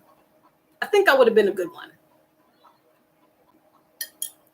Anywho, just saying, apply some of this word that they've given to us and be the alchemist and flip it to your benefit. Everything is not literal in that book. However, it's very similar And it seems like it's correlating with what's going on right now. You know, there is an exodus. Some people have left after this whole lockdown and stuff like that. There was an exodus from New York down to Atlanta. This is why Atlanta's going crazy, because the New Yorkers went down there. Why Florida's bugging out? Because New Yorkers did their mass exodus. They're fleeing. Flee to your country. So, you know, it's what it is. It's what it is. All right. So let's move forward. We got 100. We got 125, 100, 1 hour and 25 minutes. Good. Let's go in. We're going to talk about, we're doing cards now, right? How do you do cards? You just read the Bible. I can do that. I'm God's child. That's what he gave me, the gift. Use your gift. Use your God-given gift. Don't let somebody sit here and tell you, ooh, that's spooky, ooh, that's bad. No, what's bad is you harming your brother. What's bad is you harming your sister, your mother, your father. And I'm not talking about immediate people either. In the street, why would you hit an old lady over the head and rob her back? That's your grandmother. Why are you taking this from your brother? Robbing this man, getting his stuff off of him for what? That's your brother. That's how we got to start looking at things. And no, you know what? We all don't. Hello, in the tribe of Benjamin, let's go. Joseph, not Benjamin, Joseph and his brothers. What they do? Sold his behind. However the story goes, right? So we know that brothers don't get along with each other. Family doesn't get along with each other. But after the end of the day, what happened? They felt so bad. And his brother took pity on, Joseph took pity on his brothers. So please, let's stop with the whole, ooh, the Bible and ooh, scripture and ooh, the Quran and ooh, the Torah. Listen, they're giving us some jewels in there to apply to how we should be conducting ourselves out here in the streets and with our family. We should not be harming one another like this.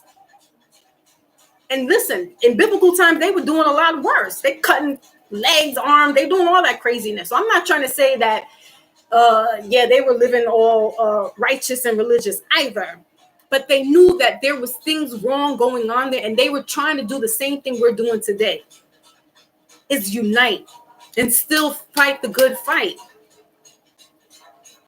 Nothing, I say this, everything will be at peace when our souls have been elevated out of here.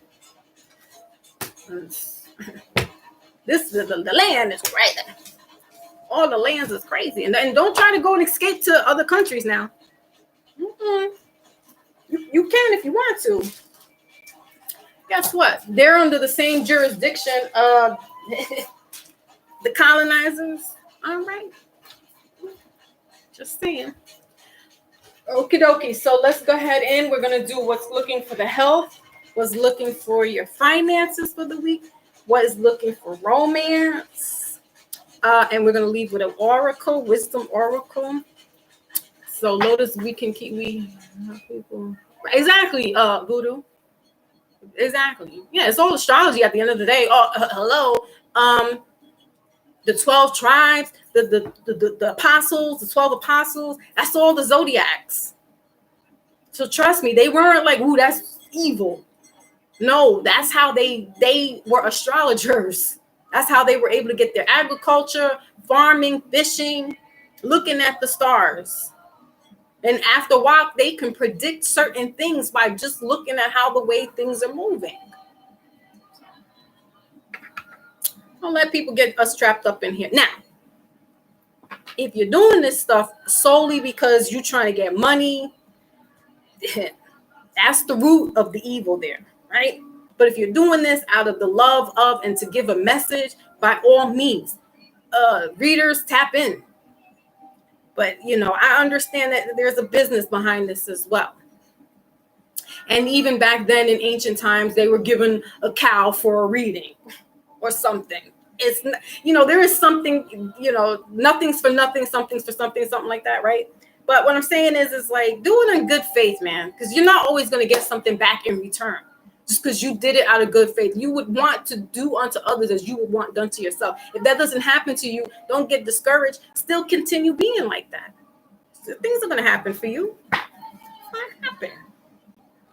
But don't try to get too what I'm saying is don't let this taint your heart or ugly your heart, where you start getting cut off to everything and desensitizing to all this. Because this is what's gonna pull us through, is that heart chakra. This is what's gonna pull us through all this stuff that's going on right now. Hold fast, because we're going through the labor pains. We're going through the birthing canal. It's gonna look ugly. It's gonna be a lot more of these disasters, detriments, deaths. And when we come out on the other side, we're reborn. We're renewed. We're looking good. We're feeling good. Look at this baby that we gave birth to. How precious. So innocent, so pure.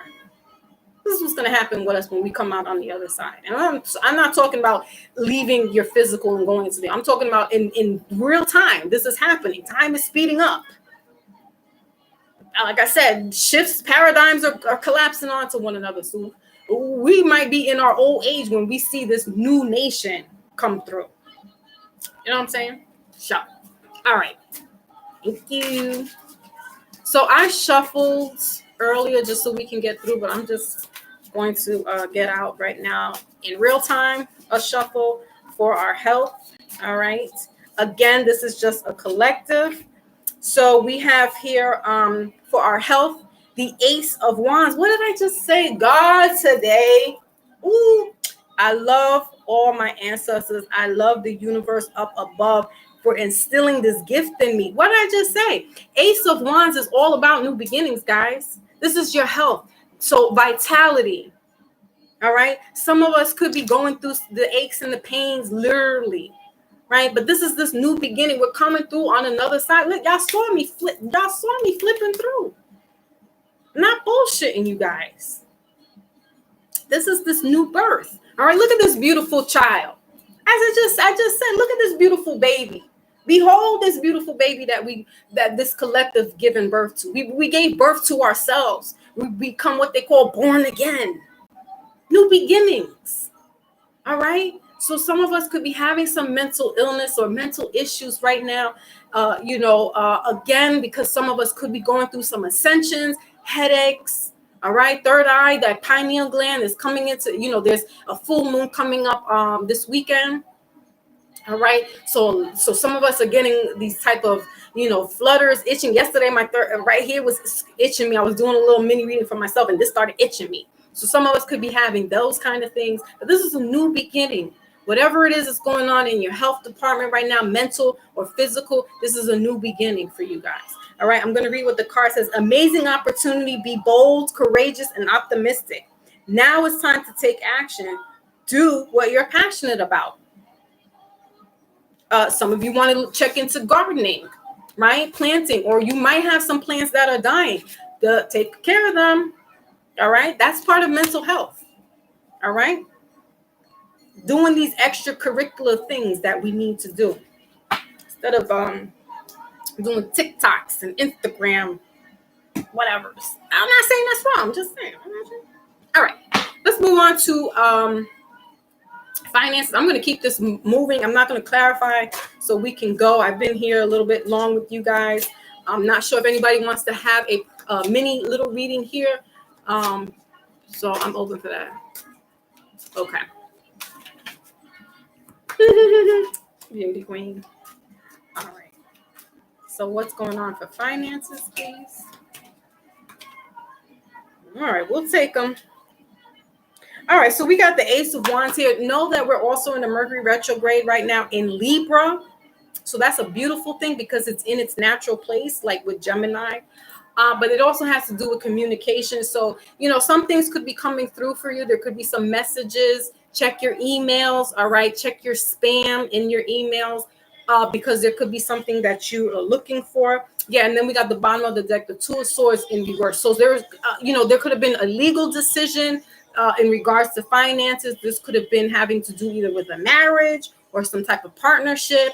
Not necessarily. This just could have been a decision where you had to make, or right now there's kind of this in like, because we're in this retrograde, and it's going to last for the next couple of weeks.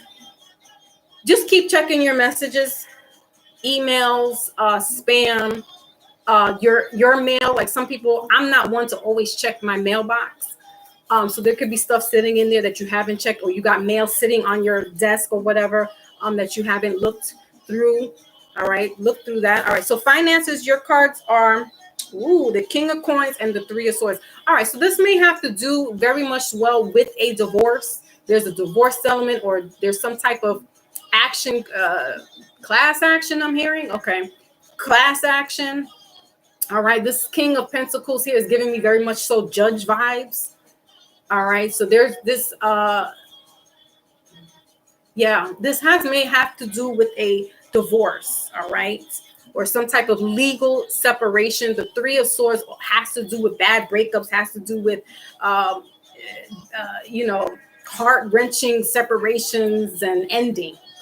All right, and it's in reverse right now again. So we're in this retrograde where things kind of like stand still. Communication, technology, signing anything. You could have signed something before the retrograde happened a couple of weeks ago, and now it's kind of like just sitting there. It could be sitting on somebody's desk. May not be your desk. Could be sitting on like a judge's desk or some type of official person's desk in regards to getting either a lump sum or a payout.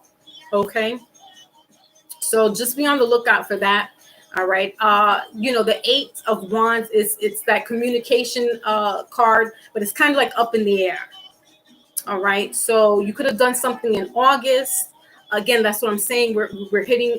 We just got smacked into this retrograde, so give it some time, but be diligent with checking your mail, emails, and maybe even calling to see what's going on.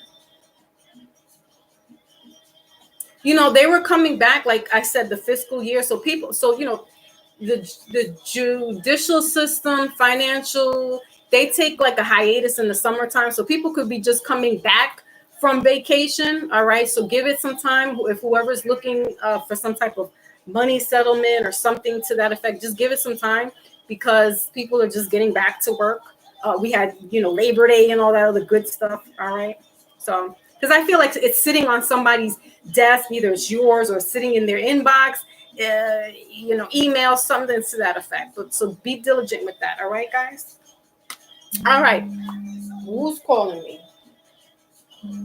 I cannot take this right now. All right. So let's go check into the. Let's check into the romance department. All right, and I'm using the just an oracle. The Soul's Connection Oracle. Ooh, okay, Lotus. Very good. Yes, FL wants a mini reading. And let's do it. All right, so let's go into romance and see what's going on there. There could be this divorce and separation. Let's see what's underneath that.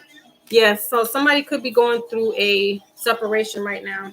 Page of Cups, bottom of the deck. Or a custody battle. Yeah, we got two pages. Pisces, Cancer, Gemini, Aquarius, Libra. All right, so this could be a child support issue. All right. So let's see, because romance is what's showing up in the finance is going to play out in the romance. All right. Ooh. Yep, marriage right in reverse. All right. Again, I got to give thanks to, an illusion. All right, bottom of the deck. So, avoid the trap of mistaking a fantasy for a true soul connection. Somebody might have thought that this, who is it that got married? Oh, the Central Park 5 guy, Raymond, brother Raymond. He's like, I got a story to tell. Listen. You could have got married with this person and you was hoodwinked into some type of illusion. It's not what it's cracked up to be, right? So somebody petitions for a separation, a divorce, some ending here, right? Because this card came up in reverse. It says here, a marriage of souls and a union of two divine counterparts blended together. Yeah, somebody wasn't merging and meshing together. So, you know, yeah, we got feelings, bottom of the deck here, or top of the deck, confusion. Yeah, somebody was just like really hoodwinked. You know, she could have been looking real nice. You know that the PNB guy. When they were showing the video of him yesterday with his girlfriend or his kid's mother in the car, you know, he's like laughing around and whatnot and playing, and then he like zooms over to her and like grabs her, and she's just looking like, yeah, I'm just here for the ride. And I'm like, well, she doesn't really look like she's into him. And other people were picking that up too, and I was like, yeah. So you could have one of those where somebody looks good on the outside, but on the inside, they're not spiritually in tune, they're not spiritually adept. They're just not that soul connection that you thought they were. There's a lot of illusions, a lot of layers. Somebody's, you know, looking good. They got all these extra exteriors on them, but when you peel back the layers, no. All right. So, you know, this is what it could be looking like now. You know, relationships and separation. Some people just, you know, getting this newfound life for themselves. I'm gonna actually use these little, I got these little beads, they have letters on them, so I'm gonna pick from here and see, you know, who the initials. All right, so if this makes sense for you, okay, then this is the person that I'm talking about. All right, so initials N W B Q T F, excuse me, not F, Y, L, and A. Those initials could mean who this person you're with. All right. Again, the initials are N, W, Q, T, V, Y, L, A, and there is an F. Okay, and an F. All right. Larry, Frank, Tom, Thomas, Anthony, Victor, Loretta, Larry, whoever it is. All right, y'all. All right, let's get a wisdom and end this reading for the collective.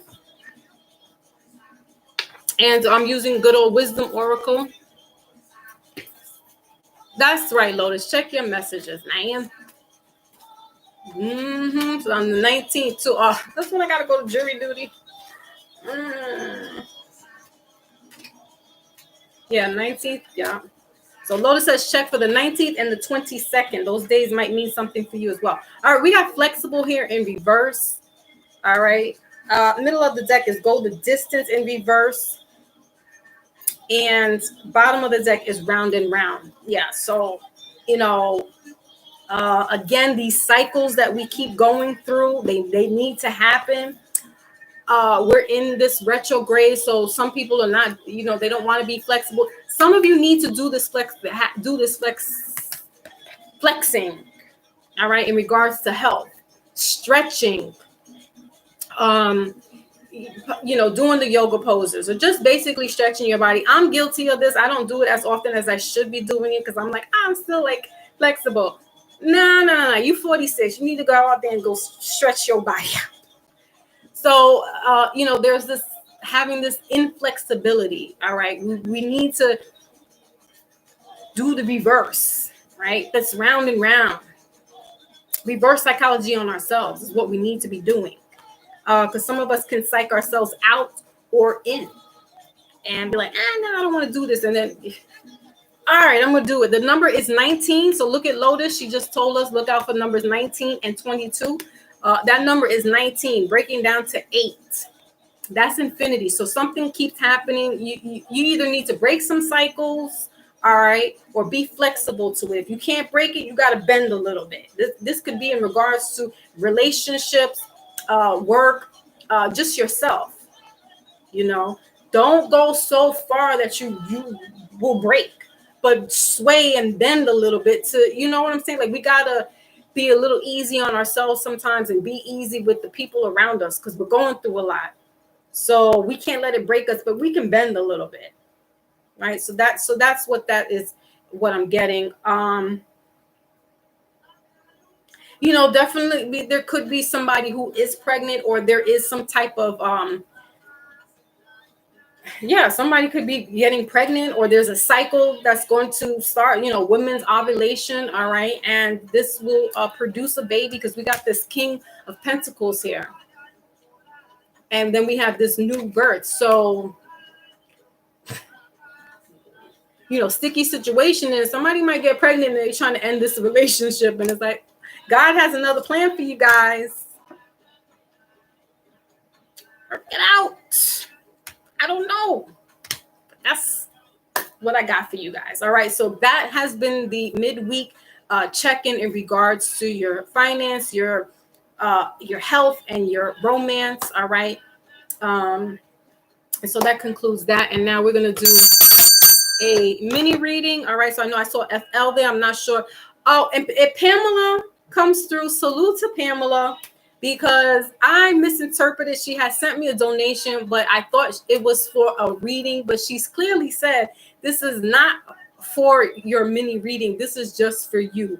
And I had sent it back to her. So I apologize if she hears this later on.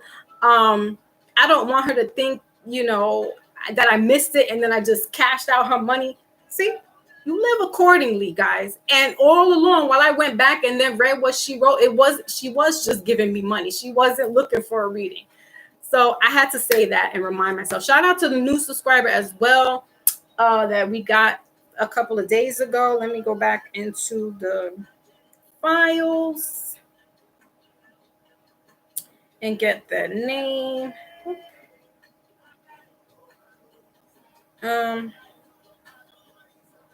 Hold on. Wait a tick. Okay, so new subscriber is Isma Gassam. All right, so salute to you, dear. Thank you for subscribing. I forgot what panel I was on, but she subscribed because I was on somebody else's panel talking my stuff. All right. So let's go ahead and kick it for FL. If anybody else showed up as twins, ooh, yeah, and the pages, yeah, and then we got this kid here too. Listen, somebody could be doing in vitro fertilization, and instead of twins, you got triplets. Woo. Woo. Can I say you guys ain't going nowhere yet? Y'all just let me know what happens. All right. That's a tough one right there. Boy. All right, so let's get this mini reading. So anybody wants a mini reading can just let Lotus know. All right, let me write my name, you guys' names down. Lotus, who do we have there? Yeah, I gotta do my yoga, man. I was really adamant, and I just I do little things here and there, but like I do so much. Like I live up in a walk-up building, so I'm always doing stair master stuff. I'm like, no, that's not good enough. You still got to keep moving. All right.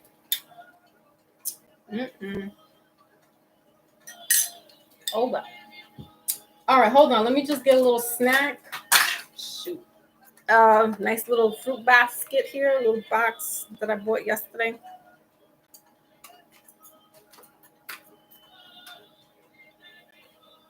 Tell you, I've been eating this drink, the pill sea moss, and I really haven't been feeling hungry because it really is doing this thing.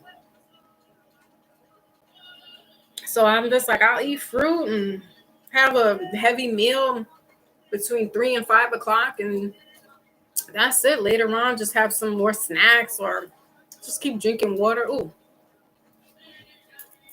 Okay, so FL Raz Girl. And no, guys, I'm still not doing personal readings right now, especially not with this week coming up.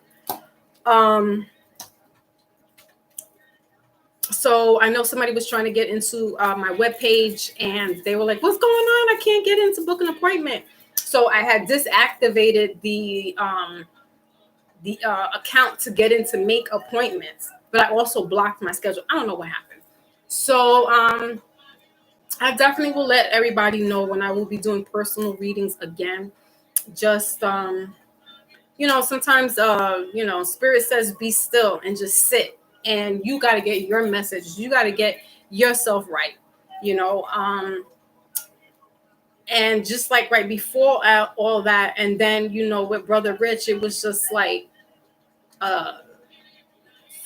I got punched in the stomach, spiritually speaking. So plus school as well. Like my daughter was out of school, now she's back in school, so schedules, just trying to figure out schedules as well. But I will say sometime maybe after October, but I'm not going to promise you guys. I'll definitely let you know so you will not be out of the mix. I may even do weekends and see how that goes, because weekdays might not just be sufficient. But anyway, I will definitely let you guys know. I will not leave you in the dark. I will try to do as best to be consistent. Sometimes that's not my forte. So consistency takes a lot of work. Consistency takes a lot of work. It takes a lot for you to constantly be consistent and show up and be there for people when you don't even feel like showing up for yourself. That's that flexible card. So you got to bow down to yourself sometimes. Be like, listen, no, I can't make that commitment. Be honest. Because you like, yeah, I could do it. And then something happens, or you just not in the mood to do it, or you just can't do it. And now somebody might be like, damn, they flaked out. So whatever. All right, let me just clear my hands here. And Big Cat, we haven't seen you in a while, but I hope everything is good. I'm sure he's doing his thing down south. So funny. Please don't leave us too long, Big Cat. I'm gonna start having separation anxiety. But I understand, we have lives, and it is what it is. But send a smoke signal or something. Let us know that you like. I'm saying. I'm having, that Brother Rich just took me out. So I need like smoke signals, do something. The Morse code. Please. I think about you guys, man. Right, so this is for FL, my good brother FL. Salute to him. And then Raz, who else do we got? Oh no, Lotus. If you, girl,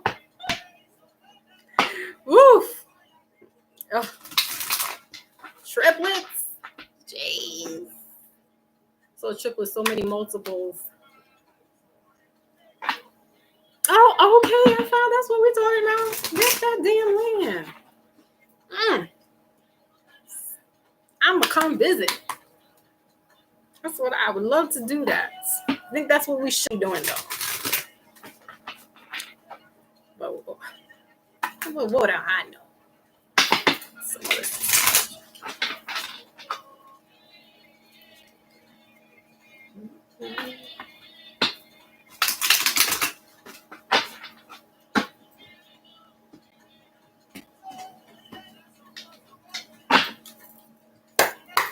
Okay. Ooh.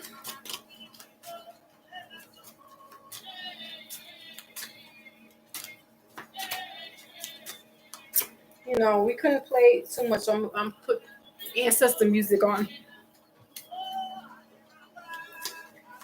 because I got away with last time with playing that other music. But I need to tap back into the roots. Okay. So we got here to ooh. Okay, all right. All right. So first card is Magician, Wands, and the Wheel of Fortune. Ooh, you got the Lovers and the Hermit. Bottom of the deck. This is for FL. Virgo energy, Gemini energy. So Lovers. This is parallel. You like parallel right now. Magician is Gemini energy. We got the Three of Wands here that came out for you, and the Wheel of Fortune. So as you just said about land, that's what this is. Going, seeking, refuge. I'm getting, but I'm gonna have to break this down a little bit more.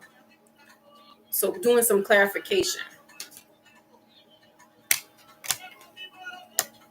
I like the Wheel of Fortune because there's a cycle that you have either come out of, like you're barely just coming out of a cycle, but this cycle is bringing this Wheel of Fortune. So there's this money opportunity.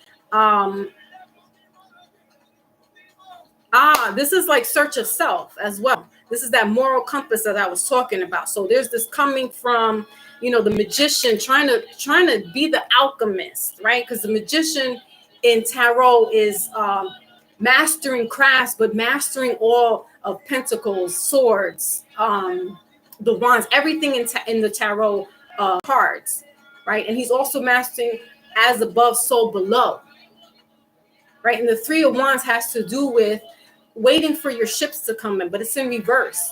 So this is that internal, seeking outside but couldn't find it and having to find it within self. All right, this is the number 10. So anything to do with 10s is a cycle that's now beginning. And the fact that it's upright is that you went through some soul searching is what I'm getting. All right, so I'm going to clarify a little bit more.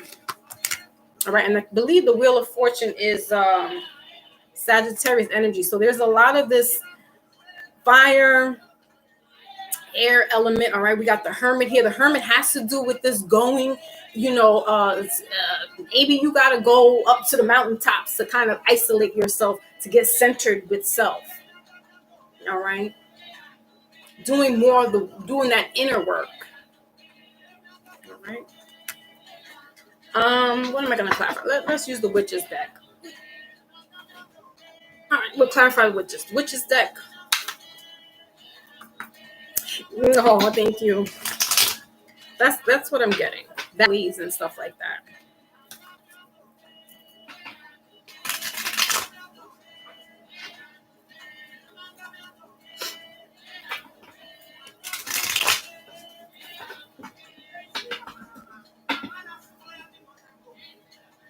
So we're coming up in this full moon. This is what I'm seeing is this moon here. All right. Know that moons go through their cycles as well. So during this full moon that's coming up, that's when you're going to have that aha moment, or that's when your cycle is completely over. Whatever this thing that you've been going through could have happened in Gemini season, or during the summertime Leo season. All right. We're in Virgo season right now, going into Libra season. So this full moon is going to put things in perspective, or this is pretty much when that cycle, whatever was going on previously, comes to an end. All right. That's what I'm seeing there. All right. So what is this Magician in reverse?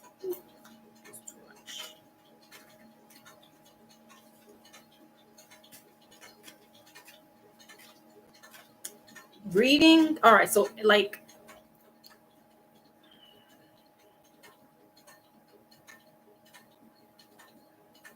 there's something like ancient going on with you, or wanting to read, or there's some kind of, it's like this hidden knowledge. I think that's what it is. Like, and so this full moon will give you that insight. Yeah, we got the Nine of Swords here. There's a lot of introspection with you. Just a lot of this finding things. It's like you didn't know all along, but everything is within you. You get what I'm saying? Like there's this thing from Dorothy and the Wizard of Oz where she tells Dorothy at the end, you've had home all inside of you all along. So there's this thing that's what I'm getting now. There could be some ancient stuff going on. Like, listen, I've been having those kind of downloads too, where it's just like, what? Seeing shit that I don't normally see. So this could be what's going on. All right, what's this Magician? All right, so we've got the King of Cups and the Empress here. Yeah, you have. Are you a Gemini? Are you a Gemini? Because I'm getting a lot of duality with you. There's this, or you're battling, or not battling, but you're coming to the merge of your masculine and feminine energy. Because that's what I'm getting. There's this polarity with you. There's this up and up the heavens above and soul below is what I'm getting. All right, because to clarify, the bottom of the deck is this Knight of Cups with this Four of Swords in reverse. And the card to clarify, the Magician, is the King of Cups with the Empress. All right, so that's that man, the masculine and feminine again, and these are hierarchies. So, or Pisces, you may have a lot of either Pisces energy in you. There's Virgos are sisters to Pisces, so there's this twin kind of energy, or you're a twin, or there's twins. I'm not. That's what I'm getting, is this polarity, or you're just dealing or trying to deal with the masculine feminine side of you. I get that, because I got a lot of masculine, and it's hard for me to wrestle with my feminine. Like it really takes me a lot to get into my feminine energy. So it could be that you could be the opposite, trying to get into your masculine energy, where your feminine energy is like you lead with your heart. You have a lot of heart for things. But the rationale, where that feminine kicks in, and she's the rationale. You know what I mean? This is what I'm getting. Let's see what's going on here with the Three of Wands. All right, and they're in reverse. So this is that inner reflection. So it's definitely this masculine and feminine emotions. Pisces, Cancers, Virgos can be emotional as well, but the water signs have to do with emotion, and the Empress is a Taurus sign, and that's emotions as well. So you're dealing with a lot of emotions, eternal emotions, but it's like you possibly could have been trying to see things outside of yourself, but now getting that introspection that it's been in me all along. Okay. All right, what is this 3? Yeah, oh, I'm getting goosebumps because I'm feeling like this. Look, there's this big wand here, and then there's this 2 wands here, but this one has a lot more growth. And I just showed you guys that in the health sign, in the health reading, this is that new beginning. With this 10 of this Wheel of Fortune here, that's the new beginning. All right, so that there's this new lease in life, or you're starting to feel like, all right, I'm myself, like you're coming into yourself. Okay. Yeah, my head is tingling. Like I'm feeling good. You might have had to go away and come back to see that everything that you were looking for has just been inside of you all along. So 3 of Wands here. Yeah, we got the World card here and the 10. Yeah.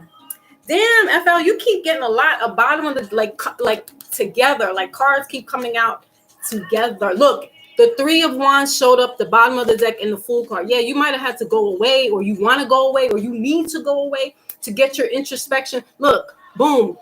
This is the same card. This is the same card. So this is confirmation. You may need to go somewhere to seek knowledge of yourself, right? Or you went somewhere. Listen, we don't necessarily have to go away. We can kind of shut down from the world in ourselves and sit in our room and do some meditations, do that inner healing. All right. The Fool card is about new beginnings. All right. So the card that came out to clarify for you is the World card in reverse, and the 7 of Cups. So yeah, it's that outside world. It's all these options and looking outside the box, seeing you all along. Everything, whatever it is, relationships, job, whatever I'm getting more. This is more like, but spiritual. This has not really to do with like relationships, but you could be looking at it, like a female, like you're like, look, a female doesn't complete me. I can complete myself. And that's not being egotistic. That's just knowing that I'm everything and a bag of chips. And I don't need, listen, and I want to be clear. It's not that you don't need anybody, but you realize that I don't need to have somebody complete me. I don't need the world and things of the world to complete me. All right, to complete me. All right, so let's end that with the wheel card. I'm going to clarify what's going on there. Oh, I didn't even read. Hold on now. Let me throw me off track. I won't read your comments just yet. All right, the wheel. Why is this wheel here, please?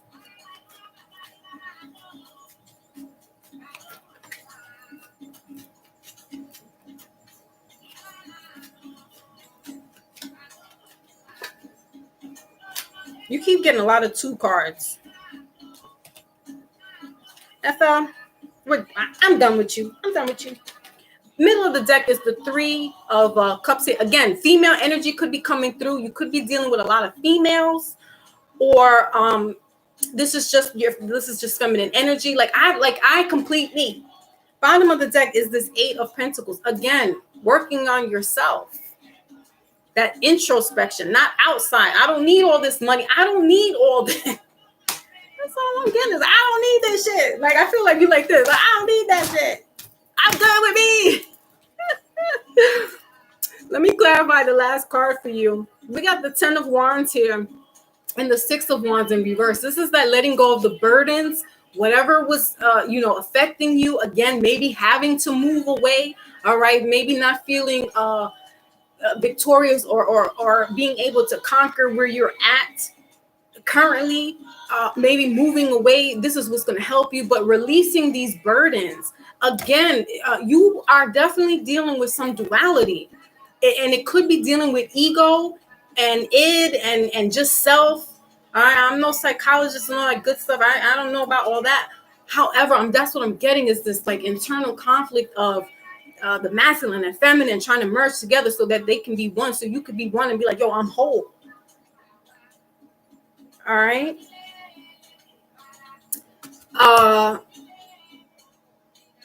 Let's end your card, but your reading, but I want to get a wisdom deck or oracle deck rather.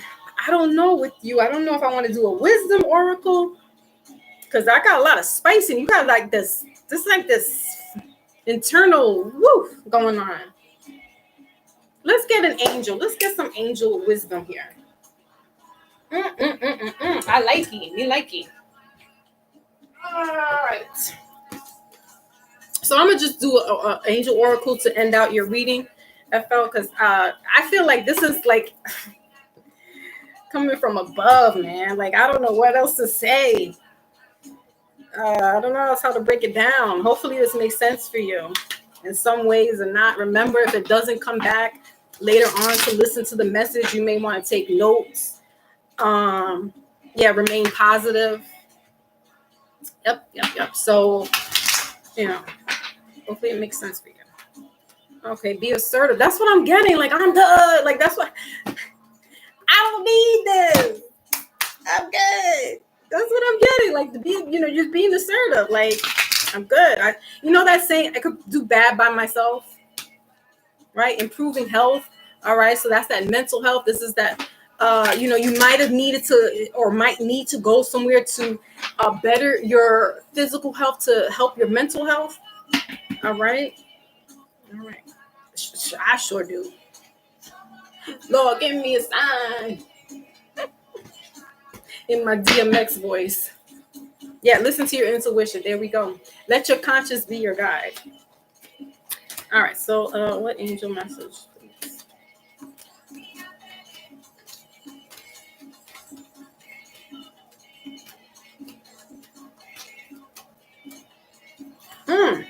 You got Archangel. Done with you. I am done with you completely, FL, right now. Bottom of the deck. Choose a new direction. And you got Archangel Michael right here. Reconsider. So it's that soul searching, maybe where you are, you can't do that there and you need to leave, or you know what I'm saying? It's that reconsidering. That's what I'm saying. There's a lot of this duality and just going within. All right, but here it says choose a new direction. Let your North Node be your guide. Right? I was talking about compasses earlier. And you got Archangel Michael right here, the protector. against all that evil, right? One of the heavy hitters giving you your sign. I'm gonna leave it there. We got weight. What's underneath that? Romance.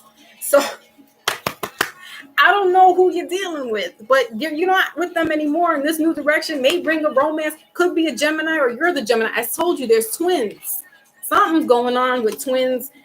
And then you got the World card again right underneath that. It says here, not the right time. So whoever you're dealing with, that's not happening. And in this new direction, things will happen then. All right. So your Libra North Node.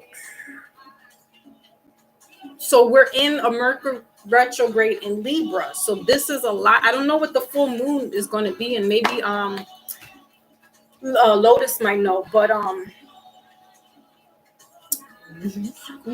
you better go into that North Node. Go into your inner compass. All right. All right, that's what it is. That explains it. Okay. The divine feminine. And you can actually, and again, this is not to slight you and then take any masculine away from you. But like I was just telling you, I have a lot more masculine, fire dominant energy. So, and my husband is more of the feminine dominant energy. So we get confused sometimes with gender. And yes, there is that the divine feminine, right? But it's also internally. So that's what I'm saying. There's some kind of duality that's going on with you. And Libras are the scales. So this is what I'm saying. You're balancing. Something's going to balance out for you during this Libra retrograde. I don't know if it's a Libra moon, but we're going into Libra season. So this is when your wheel of fortune and this excelling is going to take place, because things are going to level themselves out. I feel like one thing was more unbalanced beforehand, because even though the magician encompasses all skills and aspects and what have you, there's something that's off kilter going on internally with you. And so therefore somebody could help bring that balance. But bear in mind, they could be, even though they're in the feminine, they're female, they could have that masculine energy. So that might not balance you right, because if you are masculine energy, and you're going to get a masculine coming to you, but she's feminine, she's a woman, it's going to be a little struggle, a little power struggle. But nonetheless, there's this duality going on. September 25th is, I think it's a new moon, but there's a full moon coming up Saturday. So, like Jiminy Cricket said, always let your conscience be the guide. Okay, so Rasgirl, my beauty queen. I love you too, FL. Thank you. Such a sweetheart.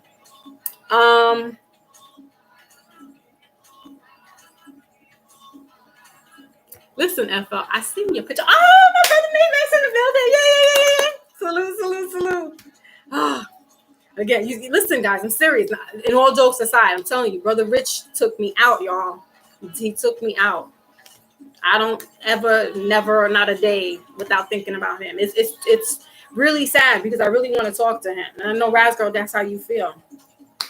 But in my day, every day to day, I'm talking to this man more than outside of my immediate family in my house. I talk to him like that's family.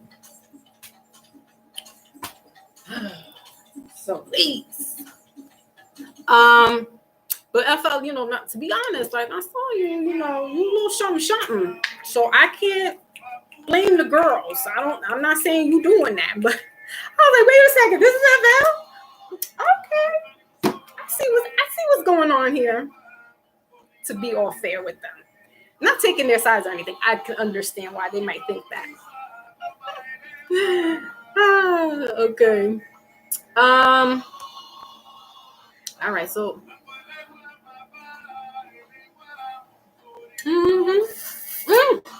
FL, you going to Florida?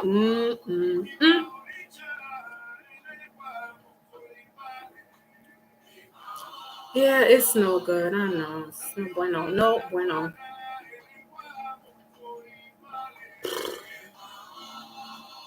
I was doing this cartology thing. It's called astro cart cart cartography, something along those lines. Lotus may know. No, he said, "Do your thing. You on point as always." Um, and you can put in where you're, if you were born. So I'm gonna give me an example. I'm Cancer, Sun, Moon, Taurus, Aquarius, Rising, Venus, Leo. Anyway, you go onto this website. I gotta find it. Hold on. And it shows you where the places in the countries you resonate. Like if it's for your if it's for your sun sign, where you want to be all and resonate really good there. This program knows how to calculate where your sun is and where you are supposed to where you most will thrive. Your Venus is is where your love is. So if you're looking for love, and for me, it was nowhere in the United States because I'm Venus Leo. That joint had me in somewhere in Panama, some off the west coast in Africa, India. I was like, now what in the world? I'm staying right here.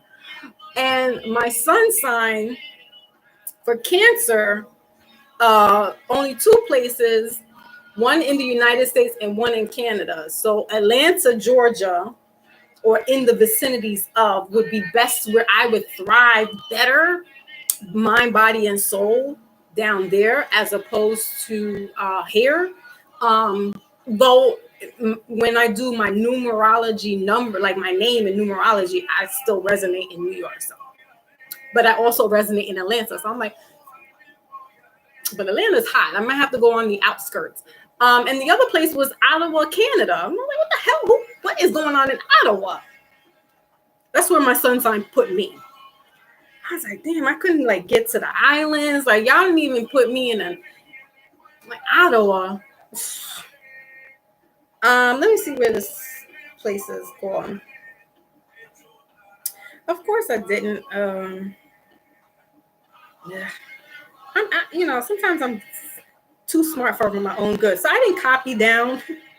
But it's called astrology cartography. And you type that in. Let me put it in the chat because I probably could spell it better than I could say it. And you can look up to see if you know the time you were born and stuff. You can look up where you best would be better thriving, according to your zodiac signs, not numerology. Numerology is a whole nother thing, although some can, this thing does the coordinates, so it does go by numbers.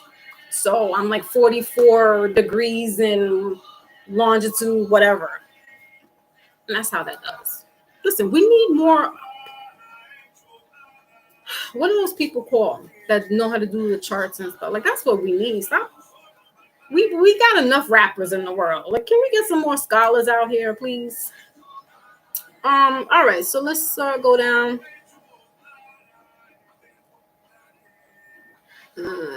Something on 22nd, prominent energy. Yeah, that's that duality, Lotus, for the 22nd. 2-2. Keep us posted. Ishtar. Oh, all right, got you. Listen now. This is true, Lotus. Your true divine feminine is going to find you. Yeah, he's like, yo, Foxy, sure. Listen, I call it as I see it. I was like, wait a minute now, FL, what? What's going on over there? You doing all these workouts? Like, listen, some young little Philly, you know what I'm saying? Snatch that up.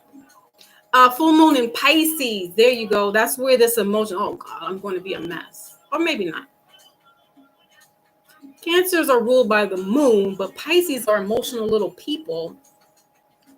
Yes, I've been studying cardiology too. Got to play the cards. Ooh, yeah, man.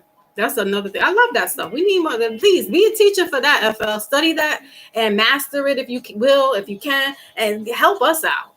We need more people doing that stuff. You know, I got Maybach in the cut, giving me sending me stuff. You know, all day, every day about just things that is just like be aware and things like that. You know what I mean? Like we need teachers. We teach one, reach one, teach one. I don't know everything. All right.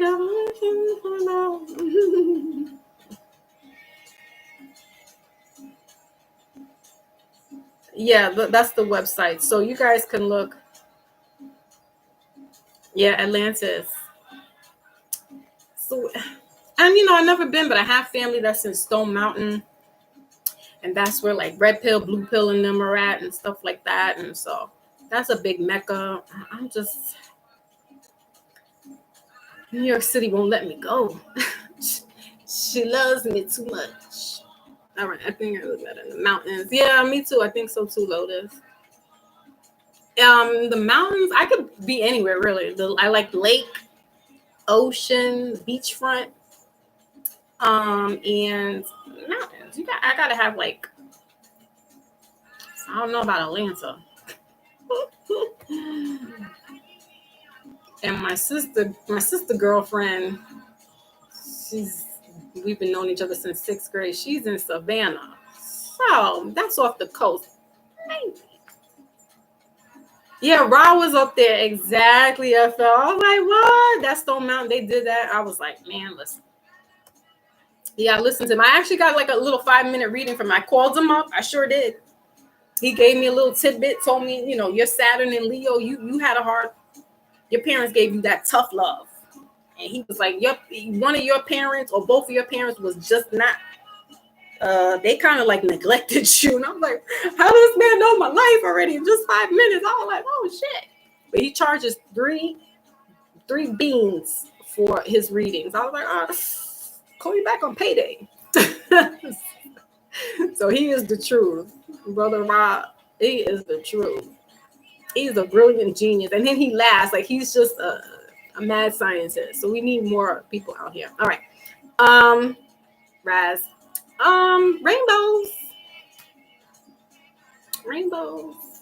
Rural water. Yeah, we need also ladies, males, tell the women and girls in their lives be careful with. Oh, geez. Yeah, Lotus. Woo, that part. All right, so let's go, Raz. You're next. Because I don't know why people want to keep perpetrating on each other, but you know what? Like we just read in Jeremiah, you step aside. The Lord said, vengeance is mine. I gotta, you know, as much as we want to be there to help somebody, sometimes it's like, listen, I could be there, but so much. You're going to fall and stumble. Call me when you get back up. May or maybe not here. I don't know. But that's why I tell people, like, let me be. And, you know, when I come back to the surface, if you're around and you know what, I appreciate you more than ever. Sometimes you can't be the life preserver for people. You know what I'm saying? Sometimes you're just going to have to let them bobble up in that water a little bit. And throw them the lifeline. Mm-hmm. All right, so this reading now is for Raz Girl.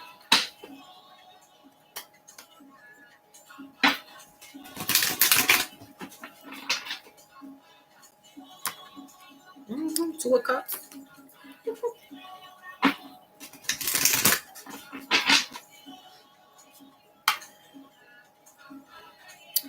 This is 5 of Cups. This is sadness there too. I think you had 2 of Cups last time too. As I was shuffling, Raz Girl. Right, Lotus. Ugh.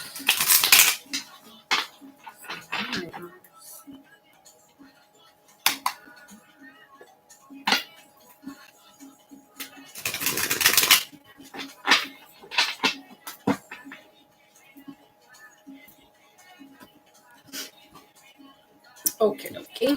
So let's go ahead, and my hands are kind of sticky. Hold on. All right. So what is the message here?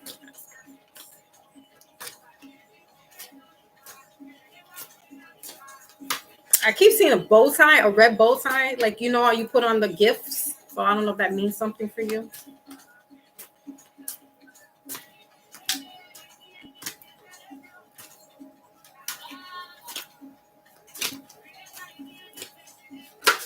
Ooh. Um. Okay.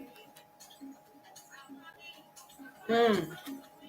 All these cards just jumped up around each other. All right. So the first card that came out is this Seven of Wands here.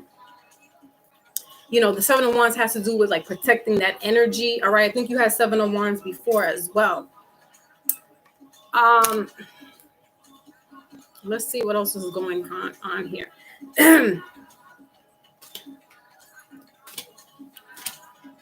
You know, standing up for your right, like also protecting like your home around you. All right. Maybe putting like little sensors around your home, like when somebody walks, if the sensors go off or it lights up. All right.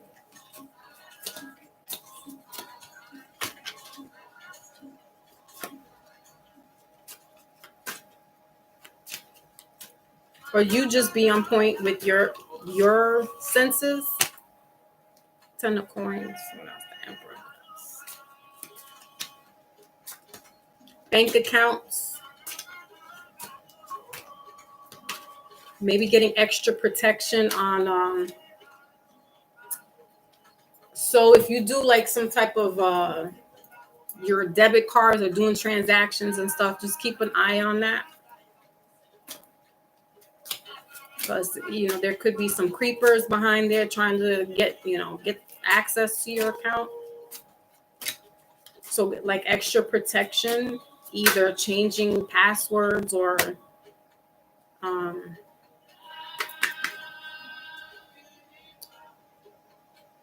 or even changing accounts. All right, yeah, we got the Fool card here right in the middle, and the bottom of the deck is the Nine of Coins. Yeah, so this has to do with money is what I'm getting. Yeah, I was seeing like this bow tie kind of um thing here. All right, so the Knight of Wands came out as the last card for you. The Strength card here. So this is fire and earth energy here as well.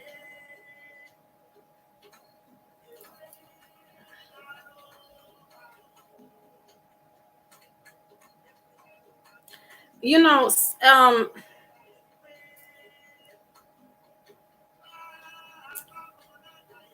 there's a man that's deceptive. It could be a father figure, like, or a big brother, uncle, somebody who's in that kind of father figure.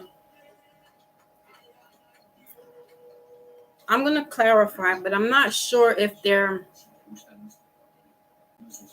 losing money or if this is you, or there's something to do with money, an account, and this father figure type energy. All right. That's fire energy. So Leo, Aries, or Sagittarius. All right. A lot of that energy. Okay. Ooh, Brother Savage is in the building. Salute, salute, sir. Good to see you. Okay. So I don't know if that makes sense. And if it doesn't, I'm just like, you might need to talk to like the bank manager. There's some person like that's in authority figure. Um, Type of chief. So this is about security, is what I'm getting. All right. So either security or perimeter around the area, or just like online stuff. Okay. Because this man just looking at me like, I don't know what his deal is, but we're gonna find out. He's very much this authoritative figure, like, and what, like father, like you can't tell me what to do. So, it could be, law enforcement, judge, lawyer, somebody that's just not as authoritative, but it's like you can't tell me anything.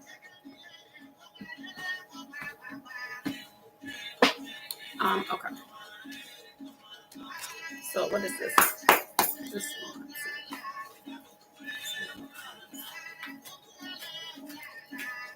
This is, yeah, or it's very personal. So I'm not sure. It's like protecting not only just yourself, like your inner self, but like your area, home, or like websites, any type of transaction that you may do online. Just there's somebody trying to get through. So you may need to talk to some official person, like how can I change, or how can I get this? Maybe a bank official, you know what I mean, something along those lines. Who knows? Because I'm not getting that this person is a know-it-all, but they're like they know it all. If you get what I mean.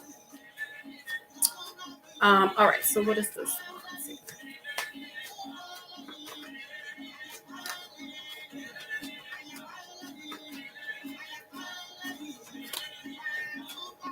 Yeah, it's like cops, soldiers. I don't know if this is like if you have somebody that's in the military. This is a very weird one for me. But Brass girl, where are you at with this? Hold on. There's always got to be one who's going to give me the run for my money, throw me all off the loop. But hold on.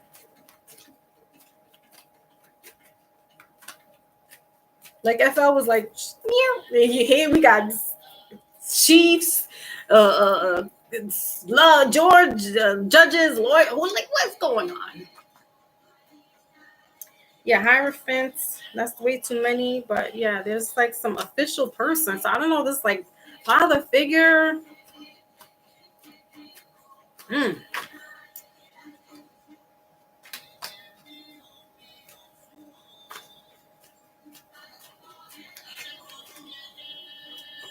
Okay.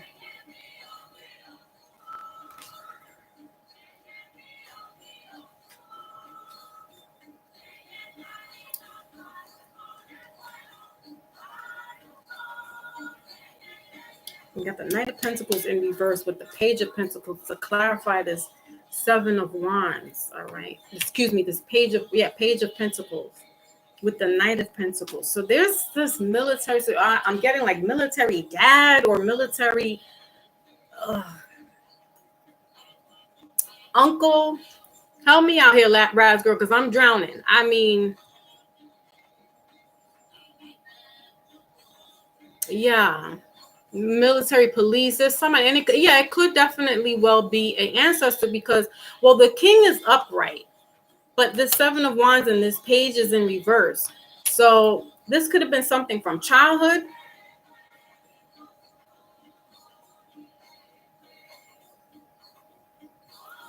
All right, what is this Ten of Coins? Because now we got coins again. Now we got the pentacles. So this is that money. Pentacles can also mean about being grounded. It's that earth energy. So I don't want to take it too literal in regards to finance, but that's what I'm getting is more, that when I saw that ribbon tied up, this is like finance. So gifting. So somebody could be gifting, but that's not an inheritance. All right. I'm just getting a lot of like protection though, like to protect assets. What is this Ten of Coins?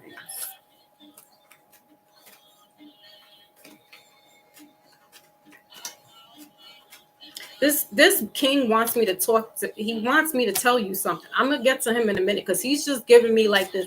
Please let her know. Please let her know. And I'm just like, all right. Give me a second. I'm still trying to work on what you're telling me over here. So, all right. again, he's Aries, Leo, or Sagittarius. If that makes sense for you. But this person's personality is very like dominant. Yeah, there's a lot of father energy. All right. The King of Cups came out to clarify this 10 of Pentacles in reverse. So these are like generals and stuff. We got the Magician here. All right. So Raz girl, this is like a personal reading because I'm stumped. Let me, there's this very much so authoritative figure. All right. King of Cups is Cancer, Pisces, Scorpio energy. It's water energy. It's emotions.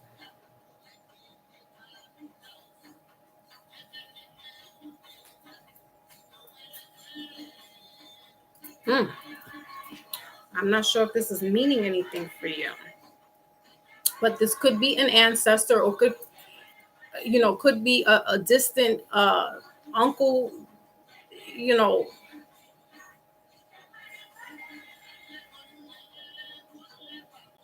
So like father's brother, or a male. So if it's not like your father, this male figure is close to your father, was close to your father, so he would be considered like a brother or an uncle, and may not necessarily be blood related, but because they were close, and possibly because they were in the army together, or some type of military service, they're brothers in arms. I have no, okay.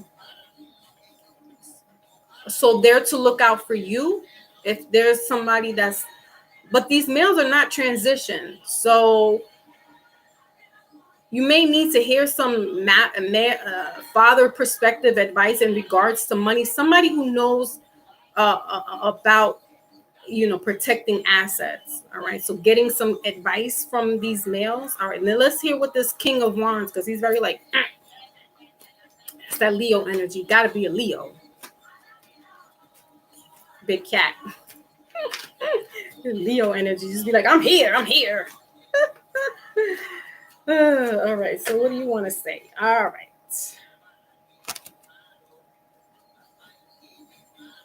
Yeah. So protect yourself, but protect your money.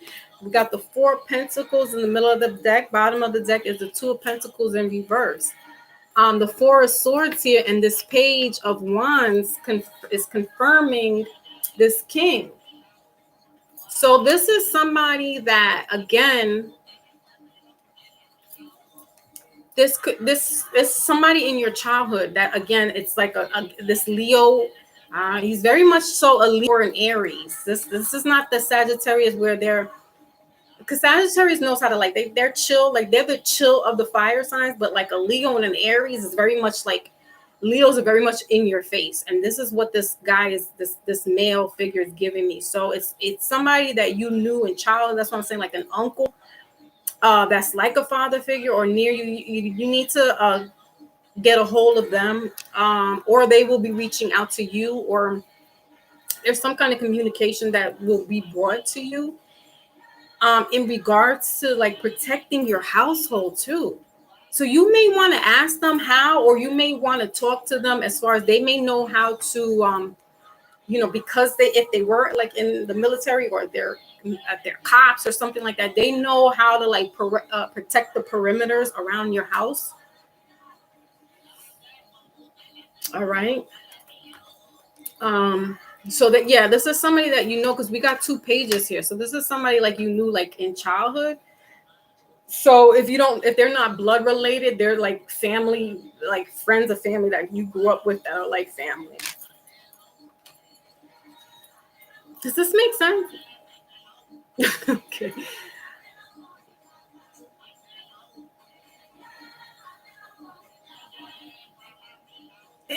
Possibly Lotus, but that's not really what I'm getting. I'm getting that they have some insight in regards to protecting her home, or protecting like online, or her assets. So somebody really knows about that type of situation. that legal, legalities, but just how to this is like protection. So this is like this fatherly advice coming to you, and maybe you or and now this may not be a older person. This could be somebody who's like your age, but they're very mature for their age, so they have a lot of wisdom. They have a lot of knowledge to give to you, and you may be stumped on something in regards to like protection around you. Um, and they may have that insight for you because that's what I'm getting. So this heavy Leo Aries energy. All right. Um,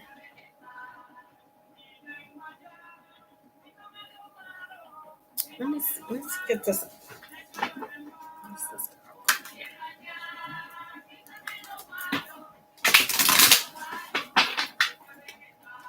So, we're in retrograde, so it may not be something that'll come up right now to you, or you're looking to do that. This is not something that's like,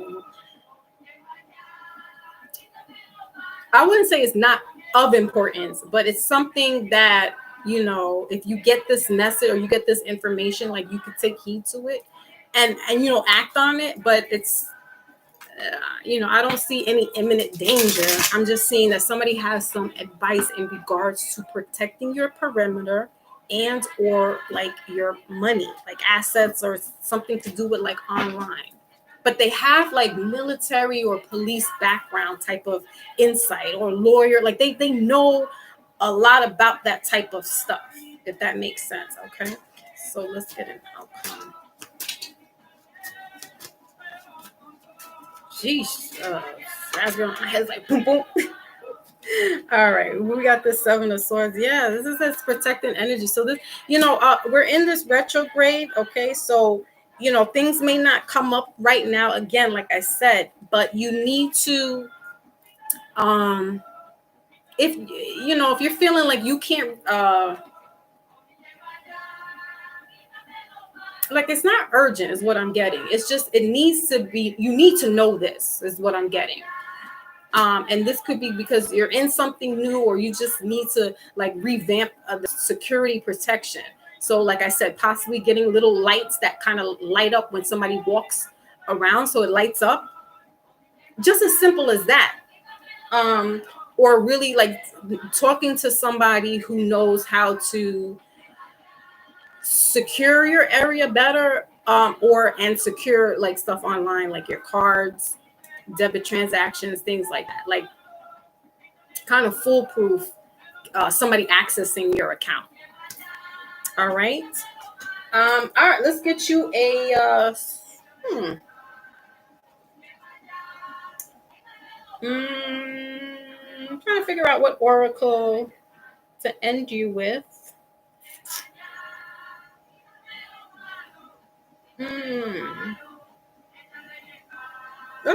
Do a wisdom oracle because we need some insight. We need some insight. Yeah.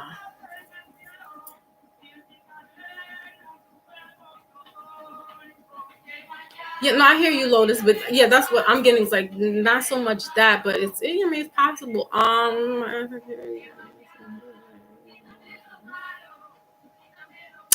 There you go, Raz girl. That's who you need to talk to. Because that's what they know some stuff. They definitely know some stuff. And this could be, family related as well, or they're just really cool. Like this is somebody that you're close enough with that you can like heed what they're saying, is what I'm saying.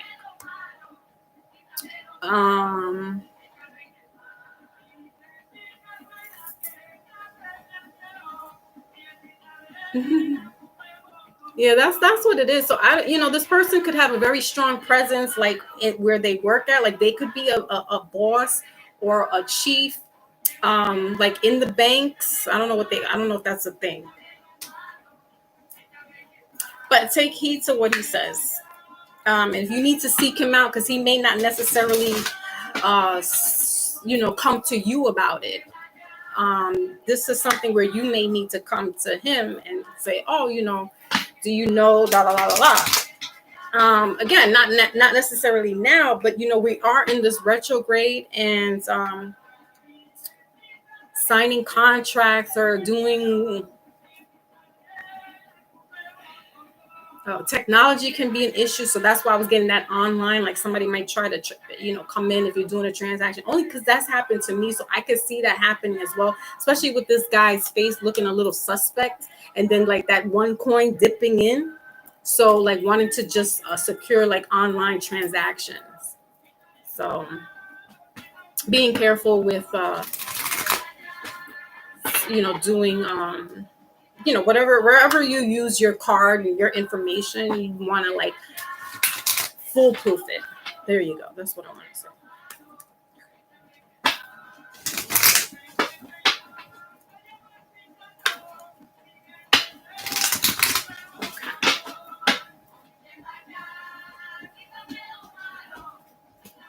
All right, so let's get a wisdom.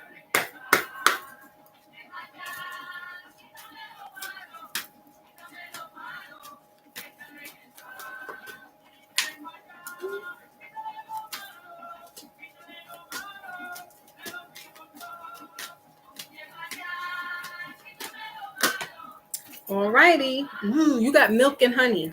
Bottom of the deck is peace. All right, that's 23 breaking down to 5. So peace, they are having that peace of mind. The milk and honey is 55 breaking down to 6. So, having that peace of mind, that's what I'm saying. Like you protect your milk and honey, you protect your assets. That's what I'm getting. This is your stuff.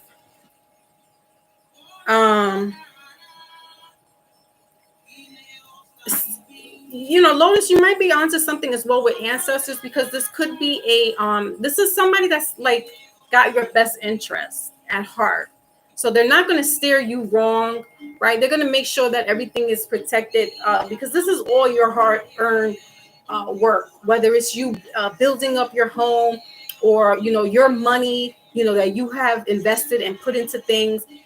This person has your best interest at heart. And, they could be, God sent, right? At a time where you don't know, or you're kind of lost trying to figure certain things out. This person is being presented to you, or now you're aware of who it is. You can go to them without like feeling awkward or weird, because you have this closeness is what I'm getting. You have like this rapport with this person, this male, that you can talk to and explain, how, or rather ask, how could you go about protecting your milk and honey? All right. So, and then that rainbow there, that's a covenant. So this person is definitely going to steer you in the right place and make sure that this is signed, sealed covenants or signed, sealed deals. So even though we're in the retrograde and it doesn't, that's a metaphoric for this is going to be all right. It's not a literal, but this is metaphorically speaking, saying this person that you're going to connect with and talk with, make sure that all your stuff is sealed. That's what they're there for. Yes, right. Significant. Yes, Lotus. All right, right, girl. Woo. I was like, girl, you putting me through it right now. What? So, all right. Last call. Anybody else want a mini? It's like she's Jacques Cousteau. I think sometimes that happens with me and you, Raz girl. It's like this Jacques Cousteau thing. It's like this detective work with us until we figure it out. Sometimes Lotus, we're like that too. It's like, what is going on? But these are not my messages. I'm just the messenger. So it's not going to make sense for me. And I try to make it make sense for y'all, but it's like, I don't know what they be talking about sometimes. Okay. Oh. Somebody's protecting. No, man. That's not what's happening right now, Raz girl. Next live, we could see if that's happening, or we could talk behind the scenes. I'm not seeing that here. I'm just seeing like there is this best interest. You know what I mean? Like somebody's got your best interest. But there you go. Sheesh. But who knows? Because in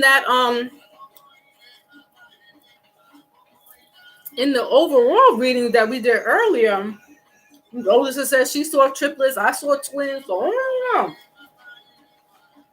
You could be that person. That's not what I was seeing right now, though. All right, guys. I'm going to sign out. I don't know if I missed anybody. If I missed anybody else, I hope not. Now I got to call these people back.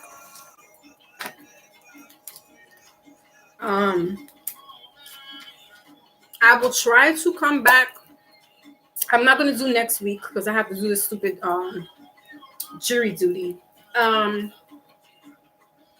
But I will come back for the all signs. So it will probably be later on in the day on Wednesday because I'm going to be gone like the whole day. But I'll definitely keep you posted. But look to me closer towards the end of the week, the end of the month, going into the new month, because then I'm going to talk about all signs and what to look for the season of Libra, the ends of September going into October. Brother Maybach, that's where he shines because that's his sign there. And Libras are very, they're air signs. That's the analyticals. They are very, they're very into their head. They think things through. That truth, right? So that's kind of like a Libra's thing. Sometimes they get a bad rap about being, out there in them streets. I can't deny or confirm that, but I'm just saying. That's word on the street with Libras, Scorpios. Who else? Aquarius is. Sagittarius is on the low. Pisces and Cancers. They're on the lower. Cancers are on the bottom. So I will do that for us. Get that. Do the all signs for the end of the month and just kind of play by play it and let you guys know where I'm at with things as far as opening up the books again to do personal readings and trying to do the every week. But I think I might stick with every 2 weeks. Every 2 weeks kind of like gives me a little time to regroup and collect myself. So I appreciate everybody who stopped through. The brothers that stopped through, I appreciate you guys so much. FL and Voodoo definitely was giving me that food for thought. Brother Maybach came through, so I salute to him. Brother Savage. And I saw our Pisces brother in the building. I don't know what's his new name now. Brother Breezy. He's got some other Johnny Dangerous. And everybody else. My ladies, I got you. But we gotta big up these men so they could feel good. Like, you know what I'm saying? Like I'm somebody. Cause that's just me. You don't have to. But then men are a little sensitive. You know what I mean? Like I said, us women we're resilient. We could take a few punches, not physically. But what I'm saying, we can handle a few things. Whatever. I'm just biased. You know this. You know this about me by now. I'm biased with the men. I'm like my grandmother. My grandmother said if she could have all boys, she would be in hog heaven. She had 2 boys out of 3 children. She said she would have preferred to have 5. If she could, she would have had 5 boys, and she would have been just fine. And I feel the same way. I love my girls. I do. But my son is the damn golden child, and he's my own issue because I done spoiled him. He's the damn golden child. We were like, this boy, the prince. We edified him so damn much that he was this little troublemaker. Spoiled is what he was. So I don't know. And again, that's just maybe that's just me. You know, some people, you know, they prefer to have girls. They would like to have all girls, or you know, that's just me and my masculine. I don't really like to be around too many females. No, no, no, no. Brother Savage came through. This is new nickname. So let's see. I don't want to miss anybody.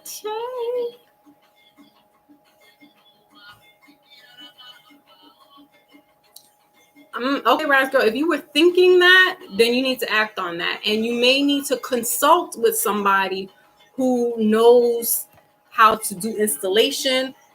Excuse me, who's really tech savvy. It could be somebody who's like an ex-military person that knows how to do this stuff, or they could have their own business. So that's who you may want to consult, that knows how to do all that stuff for the perimeter. It's what I'm saying. It's all. Now just gonna go back real quick into the chats. Don't want to miss anybody else. Saying salute to anybody, because I know I was talking. All right.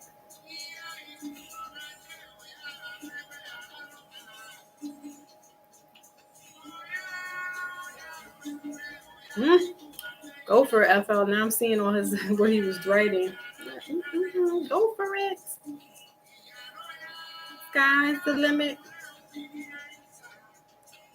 Let me some brother bitch. Okay, so we're good. Lotus, we're good with readings. If you want to do one, if not, we can close out. Because then I'm gonna just go. And just end it there. Because we're at what, 2 minutes? 2 minutes. Almost 3 hours. If not, I will catch you guys on the flip side. Be kind to yourself, be kind to others. Remember, we're all in this together. We're learning how to navigate through some things. Oh, salute to my Miss Sharon on the other side. Okay, you'll do it. Okay.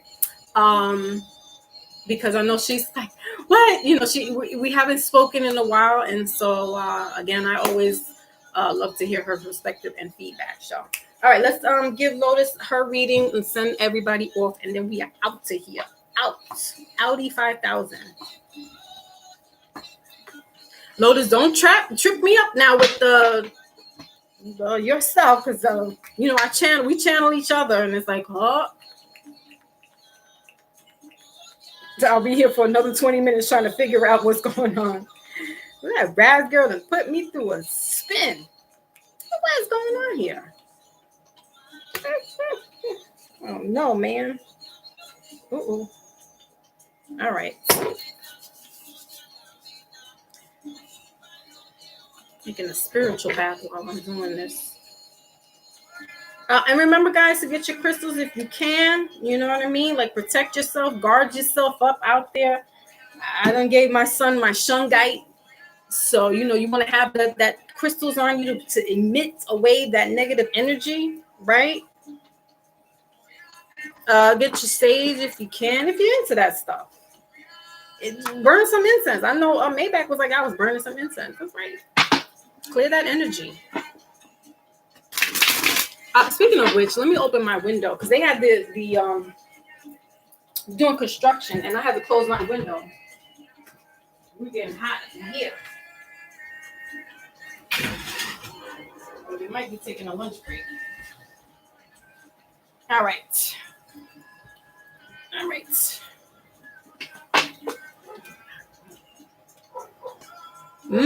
Love it, Lotus. Yes, Miss Sharon. No, we could do one, Lotus. We could do it real. Get a reading in. Yeah, she likes to hear what you have to say, Lotus, and you know, your input as well. She's like, I like what Lotus has to say and the information that she gives, because you know, we drop truths, but that's what we're supposed to do. Get past that information along. Teach one.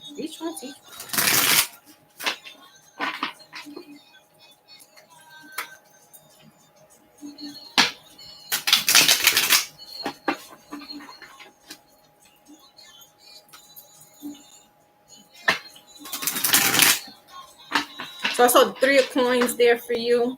All right, that's that working, diligent, working on yourself. Yeah, the King of Swords. All right.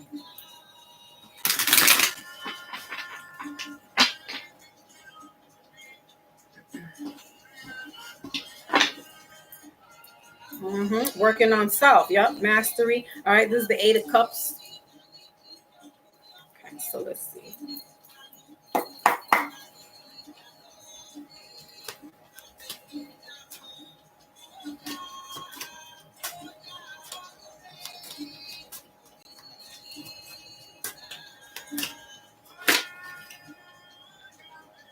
What is that? What is that? Eight of Coins. All right, so Eight of Coins in reverse showed up. What else?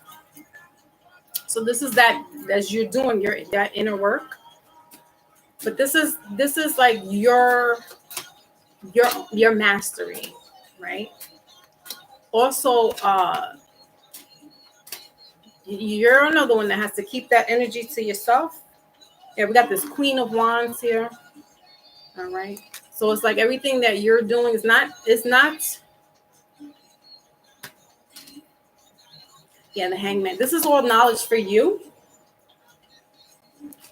And not so much, not to not share, but you're going through it's kind of like how with FL, like you're going through this in your own introspection, your own inner work as well. All right, what else? Yeah, and we got the High Priestess in reverse. So this is all that this inner work, and then the Ace of Wands. Right, we started with the collective Ace of Wands for health, and we got this. So that might have been for you, that health as well. We got Knight of Wands right underneath that, and Emperor. So this is like doing the work, your inner work for yourself.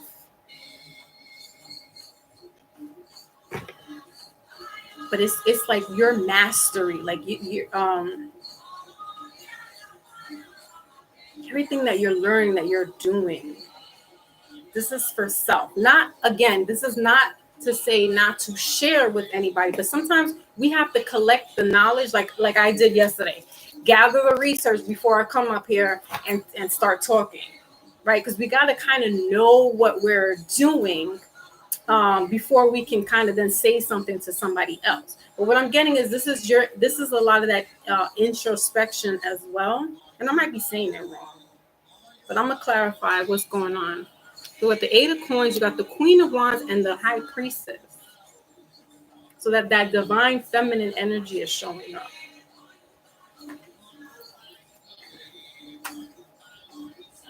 Yeah, and I cracked open the deck. I got the Queen of Pentacles. So this is you. This is like you sitting in your glory, sitting on your throne. The Queen is on her throne. The High Priestess is on her throne. But some things are best kept to yourself than to let others know. And the Priestess is a very mysterious, she's esoteric, right? So this full moon is coming up in Pisces. High Priestess is Pisces. So you could be getting more information around that time. But this is like secret knowledge that is not for everybody. This is just for you. All right, clarify this, because this is all the work that you've been doing and studying, but this is for you to know it. Okay? I'm hearing the Book of the Dead, so you know that could be an interest for you, or reading it.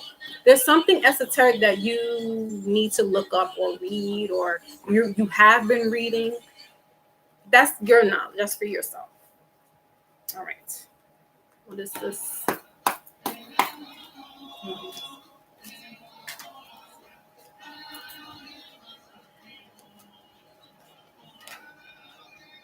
We got Temperance here. Page of Pentacles, and then you got the Five of Wands in the middle of the deck. Page of Pentacles, bottom of the deck. But you got this Temperance card here to clarify this 8. That's that Sagittarius energy, but that's also that healing. And look, she's got a rainbow there as well. This is this. You're almost kind of mirroring FL in the respect of that as above, so below. Like all the knowledge, like you're going to be receiving more downloads, but in all the work that you've been doing, that's just for you. These downloads that you get, that's just for you to move up in your status of queendomhood, if that makes sense.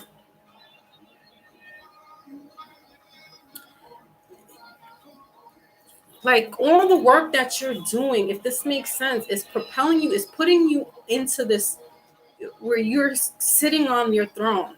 So like your own queendom, but the queen doesn't share all the information with everybody.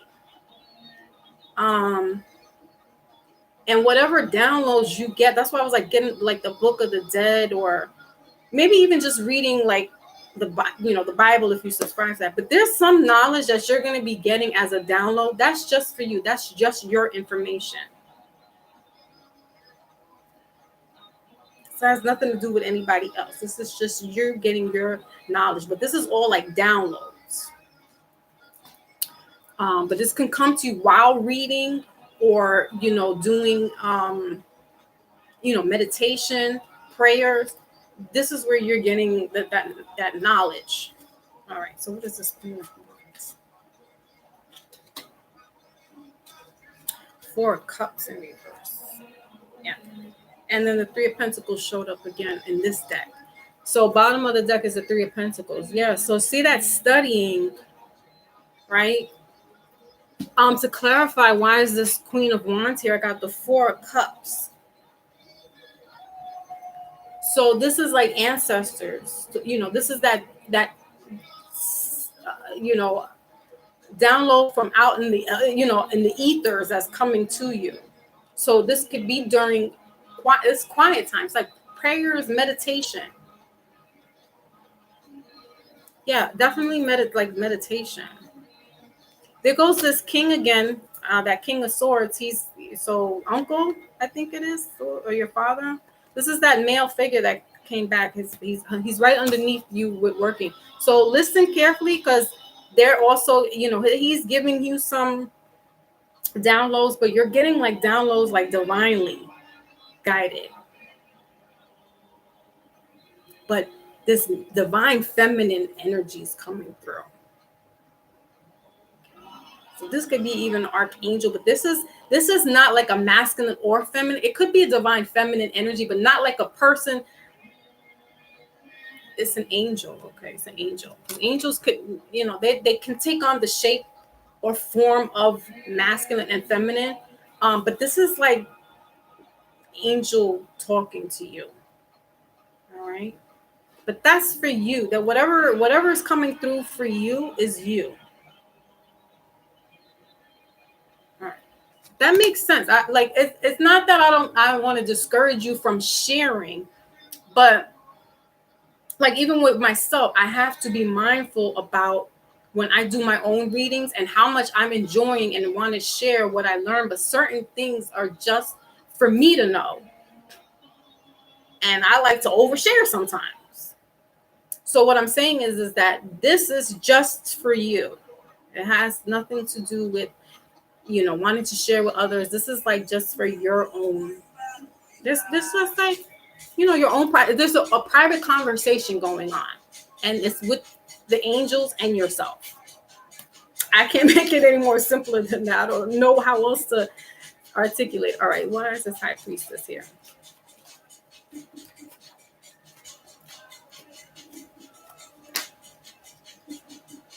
Page wants to keep coming out. All right, the Page got the Fool card and the King of Pentacles. So this is that masculine energy, and the Page of Pentacles came out in reverse. To clarify. Yeah, this is like, so even though it's weird, because like I said, angels can take this masculine but also very feminine energy. So there's this feminine energy that's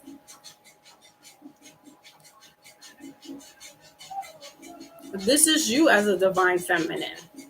So you're just getting like your angel guides coming to you. So it's not somebody you know per se, because the angels we don't know. That's what I'm getting. It's not somebody you know, but it's definitely heavenly brought to you. This is like angel or higher spiritual beings talking and communing with you, giving you downloads. This is not somebody you know that you're familiar with. This is an entity, and I want to say angel because that's what I'm getting. It's an angel that's kind of feminine, or this is your energy, but they're connecting with that feminine energy. All right, or you're connecting with this feminine energy, but whatever and it's the work that you've been doing, the work that you've been putting in. You're going to get back this message.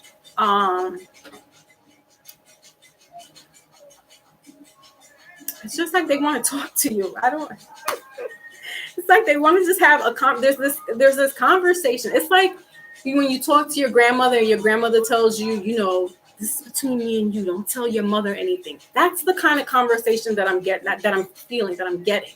It's this big mama heavenly energy that's coming down, talking to you while you're in quiet time, meditation, prayer, right? Or just even reading. There's going to be something that comes to you while you're reading, right? Because look, she's got her book and he's got his book. All right. So this could be, like I said, either you reading, Book of the Dead. I don't know if that's just something that came through, or even the Bible, something along the religious theologian kind of way. You're going to get messages coming through from that, but also like they're going to talk to you. I don't know what else to say, though. That's all they're going to talk to you.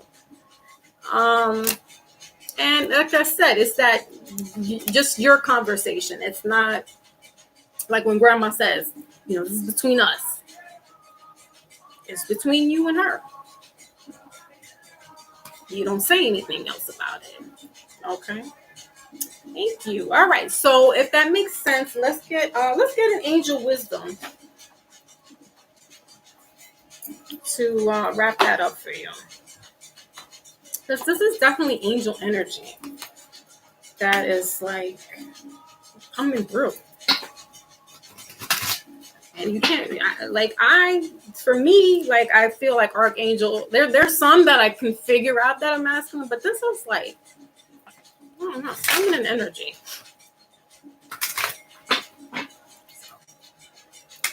Okay.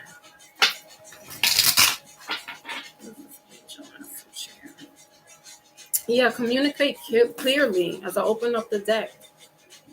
So definitely, you're gonna hear this full moon is definitely gonna it's water energy. Pisces, it's gonna be in Pisces, so that's that water energy. So you're definitely gonna be in tune.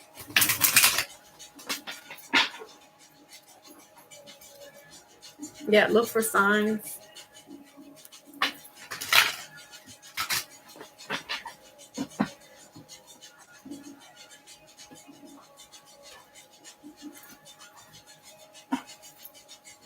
Okay. All right, so what is the angel message, please?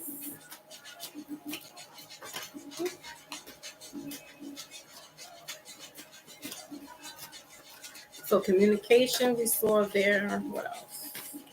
Swords. We got unlikely again in reverse. Yeah, and that goes at full moon. All right, so then it has here, yeah, that's what I'm saying. You're being prepared for this queendom, like this spiritual queendom. So this is in reverse. This is you're ready. Oh, but what's happening is you're going through like this spiritual elevation. Remember, we talked about this last time, I think, in a reading for you, that there's levels to this arena, right? And it's apprenticeship. Some of us can stay in apprenticeship for a while. Some of us start to move up. It's like high school. When you start off as a freshman, then you're going into sophomore, junior. So this is how that elevation is happening with you. So the more work that you do, that you're doing with yourself, and working with how you do with you, that's what bumps you up. You know what I'm saying? That's promotion. So, at the moment, and look at her, she's like Isis or something like that. FL said Ishtar. That's who that is. That's mother energy, right? And then we have here this full moon that's not. If you look right outside tonight, the moon looks just like this. It's not quite full yet. So come closer like Friday, Saturday, because I believe Saturday is the full moon. That's when you'll get more of this enlightenment, the downloads, and the communication. And whatever messages, that's for you. That's whatever is being communed, that's what it is. But it's also having to do with your elevation up into that next tier, that queendom, or the going into the high priestess, getting into that, because the Queen of Wands is also she's a spiritual person as well.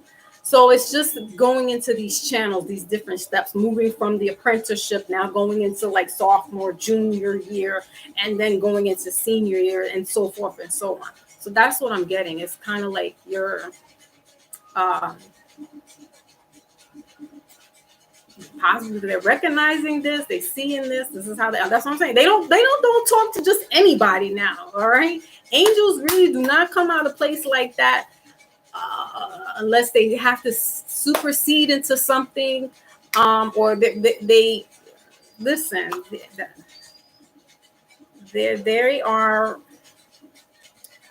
They don't just come down for any old person, is what I'm trying to say. So you, my dear, they're seeing that there's this elevation, and that's just why you will get these downloads and these conversations, communication. All right. Yes. Yep. That's it, Lotus.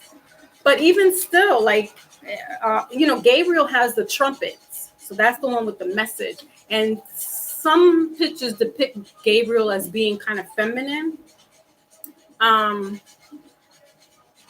But there, and that could be, you gotta see where the archangels. Not everybody has an archangel, but we do have angel guides. All right, but this is just angel energy. That's all I gotta say. It could be higher up, on the chain, but like I said, they don't just come to anybody like that unless they have to intercede, or they see you and that's how they talk to you. So I'm saying this because it happened to me, and I was just like, and somebody questioned me like, why would they come? They don't come to everybody. So why would that one come to you? And I was just like, because I'm special? I don't know. I didn't ask. I don't even know what that particular, I don't know who Metatron is like that, until I had to do the research and understand, like, my whole chart is lined up with Metatron. You get what I'm saying? So it's like, when you start learning about yourself, that's why I'm like, you and FL are like on this parallel of going within and learning yourself, and knowing, listen, I am good without you, this, that, or the third, right? So it's getting to know yourself. But I feel like in doing that is bringing more of that type of higher energy to you, where you can now could start communicating. You know what I mean? So it's like, okay, like, it's one thing to have guardians and your ancestors, but when angels and an archangel comes through, you want a whole nother level. But don't get too big for your britches, is what I'm saying. And I don't. I'm like, I'm humble. I'm not saying that about you, Lotus. I'm just saying, like, we don't never let this get above us, where we can boast and be boastful. Scripture tells us, do not be boastful, do not be prideful. We all have to walk around in humility and humbleness. That's when you receive your blessings.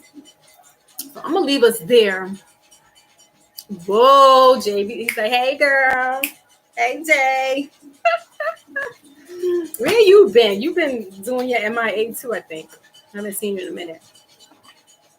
All right, Lotus, because I'm like, yeah, we got it. All right, guys, we are going to head on out. Jay, it's good to see you. Lotus, that was a beautiful reading. I love it. I love those kind of, because that's why I'm tapped in. Like I'm tapped in like that. I love it. All right. You gotta stay humble and treat everybody the same. If you can. Some people you gotta really be like, listen. But for the most part, we want to walk out here with some type of humbleness and humility. Because that's what ends. That's what be assertive and aggressive. What I'm saying, All right, guys. I'm out of here. Thank you so much again. I will catch you all on the flip side, and